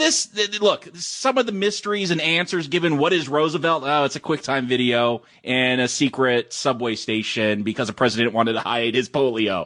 Okay, it doesn't really play out, but at least we get the mystery solved here. I like the action scenes. Again, the acting, Garfield and Stone are great. Fox is a problem for me. The way he just goes full carry here via the Riddler, that really put me off. But I appreciated that they tried to tell a more mature story, that they tried to give the villains, and I think for the most part they did, give the villains better motivations to be bad guys. And so, you know what? Here's the thing. I've been reading about all this hate for this film. Like, it got worse reviews, like Rotten Tomato scores, than Spider-Man 3. I don't get it. I don't get the hate for this film, much like I don't get the universal praise for Spider-Man 2. I'm like, that's an alright film, and that's how I feel about this one. It's alright. It's a recommend. Yeah, go see it. There's some fun action. You'll get some good laughs. There's some good drama, some pretty good acting. It's an improvement from The Amazing Spider-Man. So yeah, it's a mild recommend for me. Stuart. Spider-Man 2. Funny you should bring that up. My most controversial review, I said not recommend on it. Could I possibly recommend Amazing Spider-Man 2 and dissed one of, quote, the best superhero movies ever made? The answer is yes, because my barometer is Thor 2. All it has to do is be as good as Thor 2, and it is. That is a low barometer. It is a low bar, and it's a real mixed bag. Did I like this movie? Not a whole lot, but I liked things in it, and I think that it was competent and complete, and even though I really feel like it fell apart in the last part of the movie where the villains unite, unlike you, Jacob, I think all of that is actually bad, but up until that point, the love story, the genesis of these characters, I was more or less okay with it. I think that if you're a comic book fan, if you're a Spider-Man fan, you'll probably be okay with it. I am a little surprised, too, that the rumor and the vibes I was hearing that this was one of the worst Spider-Man movies. It's pretty meh, but it's a better meh than many of them. So, mildest of recommends. Again, more for other people than for myself. I'll never watch this again, even when Spider-Man 3 comes out, but it's okay, I guess. So if you've lowered the bar, does that mean the original Spider-Man 2 gets a recommend now? I've never seen it again. So I'll tell you what, when Amazing Spider-Man 3 comes out, rather than watch Amazing Spider-Man 2, I will rewatch Spider-Man 2, the Raimi version, and I'll let you know. I think we can all agree then. And this is what I'm hearing from everybody I've talked to in person, and then you two. This movie's better than the first Amazing Spider-Man film. Easily. Yeah, I mean, I don't see any way it's not. I find the acting to be better. I find the villains to be better. I find there to be drama. That entire embarrassing Martin Sheen origin story, every time I watch that first movie, Martin Sheen gets worse. Yeah, I'm with you on that. He's never been worse in his life. I agree. I mean, I'd still give that film a green arrow, but my God, that scene with the stolen milk, it's really just a terrible, terrible scene. And that's, in fact, the only question that this movie didn't answer from the first one. I came into this movie, and I had written down a list of questions that the first movie left open that I felt really had to be explained. One was, where did Peter Parker's parents go? That was the biggest one. All of that with the Man in the Hat. Well, I feel like they continued the Man in the Hat, but they put the parent thing to bed. I think we can be done with it. Again, if they bring Webb back, and I think they might, even though I don't think they should, I think that they may still go with the sins of the father. Two other questions I had. Is the lizard still scaly? He didn't look completely healed. Well, Rhys Ifans, he's kind of a cantankerous personality. He was kicked out of Comic-Con. Maybe they didn't want the lizard in their Sinister Six, so we don't know. The final question, the only one they haven't answered, what happened to Uncle Ben's killer? And that is more where I think they could draw on a Spider-Man 3. Maybe he turns into Venom. Just don't pull a Sandman. Well, I mean, they can't pull a Sandman because they never told us who the killer was, right? I mean, that's the difference, is it's not a retcon, it's an explanation in this case. But for this movie, yeah, I think it's a good movie. I sat there and I'd heard the stuff too about Rotten Tomatoes. I try not to get too into it, but I went in with low expectations, partially set just by the social media I use personally every day. And an hour into this movie, the first watching, I had an epiphany. I'm not hating this. I'm supposed to hate this. When does this movie suck? When does this movie turn Batman and Robin bad? And it had many opportunities where I'm like, here it goes.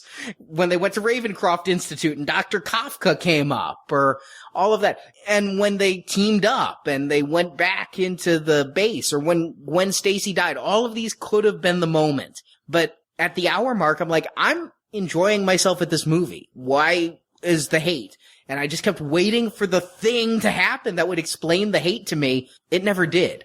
I don't get why anyone can say this is the worst Spider-Man movie of all time when A, Spider-Man 3 is out there as still the only theatrical Spider-Man to get a red arrow from me, and B, this is such head and shoulders above the last one. I don't get anyone who says it's not. The thing I see, though, I always go back to Batman Begins.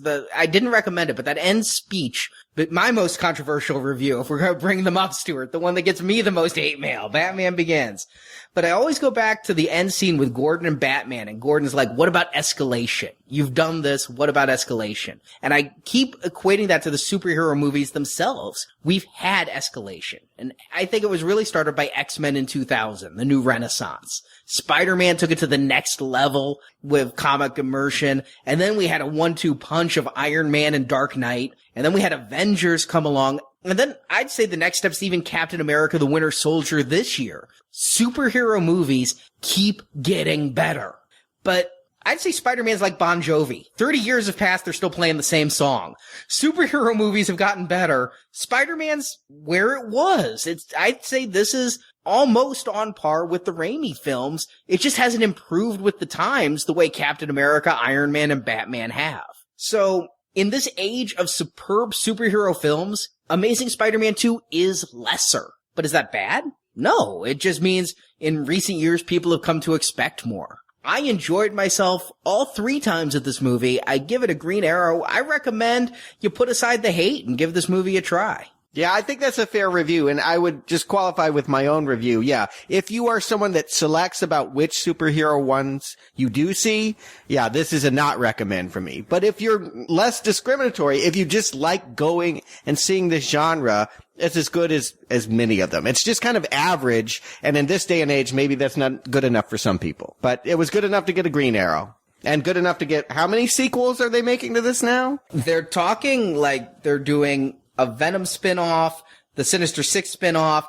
Is that Avengers with bad guys? Is that what they're trying to actually do? That sounds crazy to me, like we could have a super team of villains, but destroying things for 2 hours? I don't envy the director of Cabin in the Woods is the one taking that on. Oh, well, you know, he has a sense of irony that would be appreciated in that kind of scenario. I also find it funny because he's a former Whedon disciple now working for the enemy. Not the mutant enemy, just the enemy. Ah, I see. Then maybe they think some of that will rub off. It seems like a ballsy attempt to try and do Avengers without really understanding what made Avengers Avengers. And they don't even know if Andrew Garfield's going to be in that movie. So how do you have a Sinister Six that's doing something other than seeking revenge against Spider-Man? I mean, if you take Spider-Man out of that equation, good luck. Right, exactly.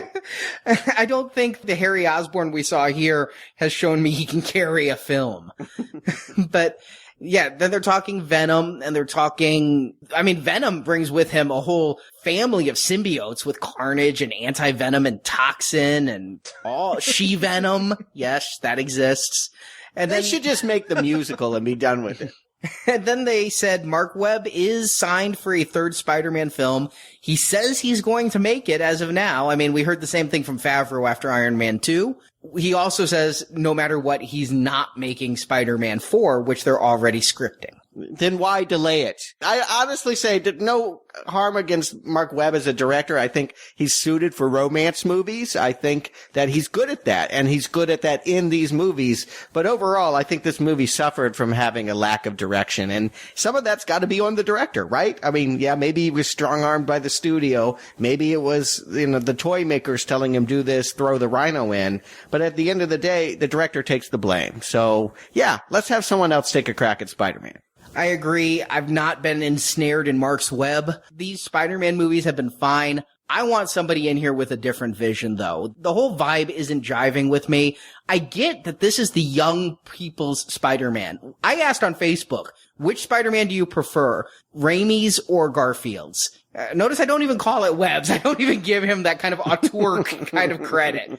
And it seems to be split along a generational line that like 22 and under likes this one and 25 and over prefer Raimi's because that's what we know and grew up with and what have you. And so I get that this has clicked with a lot of people. A lot of people responded saying Raimi's are shit. I mean, there are people who really don't believe those are good films. Those people are wrong. Here are reviews, but there's people who believe that. But this universe, especially like I said, in this day of superhero films, we can do better, and I'd like to see us do better. Yeah. I'm not saying reboot again. I'm not saying recast or anything. No. Just bring in a different director, Let's see what can happen. It could go way wrong, Shane Black Iron Man 3. It also could go way right. So far, none of the Spider-Man movies have impressed me the way that the best Marvel movies have, and that's what they should aim for. They should aim for making something as good as Dark Knight, not copying Dark Knight. Well, speaking of comic book type archetypes and cartoons and movies with sequels that may or may not be better than the original, let's not forget this Friday, our review of The Matrix Reloaded comes out. Controversial, yeah. A lot of people they've dropped the Matrix.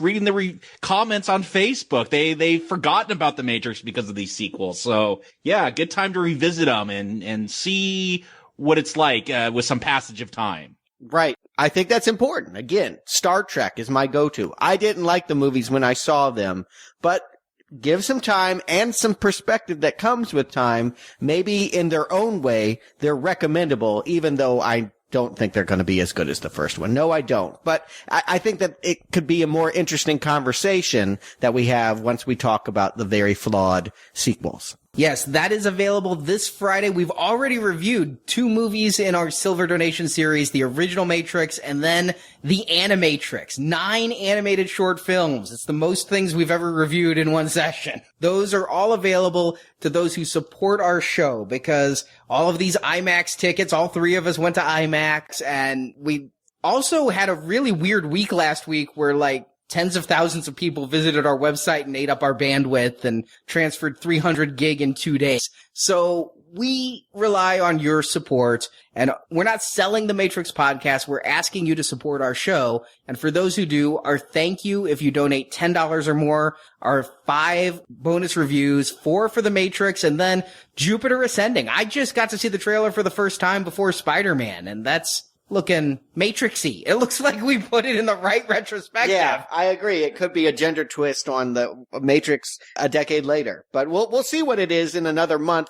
In between that time, before we get to Jupiter Ascending, we are going to take a look at another sci-fi series with probably a mixed track record, but definitely worth considering. Planet of the Apes. Starting with 1968 Charlton Heston, all the way through this new movie, Dawn of the Planet of the Apes. It's coming out in July. That's 8 films for our gold level. Plus, you'll get The Matrix when you get the gold level donation. That is 13 podcasts total. We've never offered such a deal.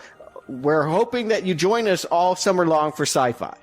You can find the details by going to our homepage, nowplayingpodcast.com, and clicking on the banner on the top. And while we're entering the Matrix on our donation feed, we're going to be going beyond cyberspace here for the next 2 weeks on the primary feed. Yes, we're going back to Stephen King, sort of, if he doesn't sue us for calling it that, and discussing The Lawnmower Man. Yes, as bad as you may feel like the Matrix sequels are, let's take a look at this. The sort of dawn of cyberspace in films. I can't say I'm excited to see it again, but I have stories to tell when we talk about Lawnmower Man. So we'll be back next week with The Lawnmower Man. Jakob, Stuart, thank you for joining me. And remember, with great podcasts come great responsibility.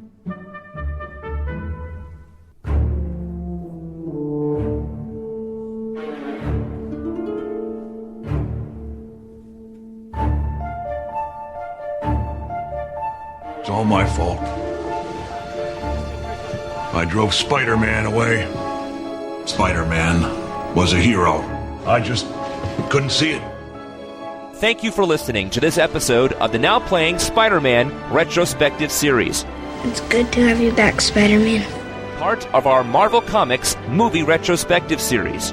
It's hip, it's now, it's wow, and how. Crawl on the World Wide Web to nowplayingpodcast.com. You can find reviews of other comic-based movie series, such as The Avengers, Batman, X-Men, Blade, Ghost Rider, and Punisher. What are you waiting for? Chinese New Year? Go, go, go! We also have non-comic-based movie reviews, such as Star Trek, Rocky, Transformers, The X-Files, Tron, and many more. There are bigger things happening here than me and you. You will also find individual movie reviews, such as Green Lantern, Cowboys and Aliens, Avatar, and Scott Pilgrim vs. the World. I am so loving this. Oh, me too. While at nowplayingpodcast.com, be sure to join our forums, where you can discuss this show with other listeners. Came. Looks like just in the nick of time. You can also follow Now Playing on Facebook and Twitter, where the hosts post new episode announcements and written movie reviews. I'll be there. The links to our social media pages can be found at nowplayingpodcast.com. I'm going. I'll be here when you get back. Support from listeners like you help keep Now Playing operating. Everybody needs help sometimes, Peter. Even Spider-Man. You can find a donate button using PayPal at the bottom of our website, nowplayingpodcast.com. Meat! I'll send you a nice box of Christmas meat. It's best I can do. Get out of here. You can also show your love of Now Playing Podcast by shopping in our store, where you can buy t-shirts, totes, boxers, coffee mugs, teddy bears, and much more. Looks uncomfortable. It gets kind of itchy. It rides up in the crotch a little bit, too. Now Playing's Spider-Man Retrospective Series is edited by Arnie. Misery, misery, misery. That's what you've chosen. Now Playing credit narration by Brock. And I've never even seen his face. Now Playing is not affiliated with Marvel Enterprises or Columbia Pictures. Spider-Man and all that the Marvel Universe contains is the property and trademark of the Disney Company, and no infringement is intended. What are you, his lawyer? Get out of here. Let him sue me. Get rich like a normal person. The opinions expressed on Now Playing are those of the individual hosts and may not reflect the opinion of Venganza Media Incorporated. I missed the part where that's my problem. Now Playing is a Venganza Media production, copyright 2014, all rights reserved. Enough said. Test. Testing, test. All right, I'm gonna have to make you. Test 1, 2. Mary Jane Spider-Man, Harry Osborn. Test 1, 2. There we go. Time zone. It's exciting. Yeah, 2 of us in the same room. This hasn't happened in a long ass time. Midnight Meat Train. Midnight Meat Train, yep. Long time ago, your first review. Yep. Sprung on me. Surprise. Like, you were like, oh, put on these headphones. Why? Oh, I don't know. It'll be fun. Wait, what's happening? What's with the laptop? A show? Huh? Norman was sent away to boarding school. Harry. I told Stuart while I was typing this, I keep typing Norman when I mean Harry. The web slinger, and he wants a rematch. And he wants a rematch. That was not intentional. He wants to sell his house. That I'm 13 times that age. Is that right? Yes. And no one should be licking Spider-Man's glove, first of all. It's not clean. And second of all, nobody wants Jamie Foxx saliva on. Well, maybe there are some women who want Jamie Foxx saliva on them. But apparently from the D train, he went into The Lawnmower Man Part 2. We're going to get there in a couple of weeks, but was I the only one thinking that with the train car that emerged from the tracks and had all the computer equipment? I wasn't thinking Lawnmower Man I don't. 2. No. Yeah, I don't know what that is. I guess that's a spoiler for me. But wasn't as he's becoming friends with, is it Norman? Harry. Damn it. As he's becoming friends with Harry.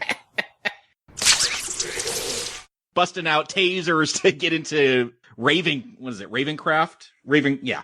All of a sudden he's busting out all of a sudden he's busting out tasers to break into Ravencraft and free. Is it Croft? Okay. Yeah. I'm liking what Jamie Kennedy is. Human X. I missed that scene. Please don't bring Jamie Kennedy into this. What are the rules for superhero movies? I like what Jamie versus his dad. I don't remember what his name was. David Banner. I don't remember who the character was supposed to be though. He had man. Something. They're all something man. Absorbing man. The Hulk versus. I agree. I've not been ensnared in Mark's web. I apologize. That one was bad. He just had. I'm giving him the glare of evil right now, people. So you don't have to send the hate mail. I've done it for you.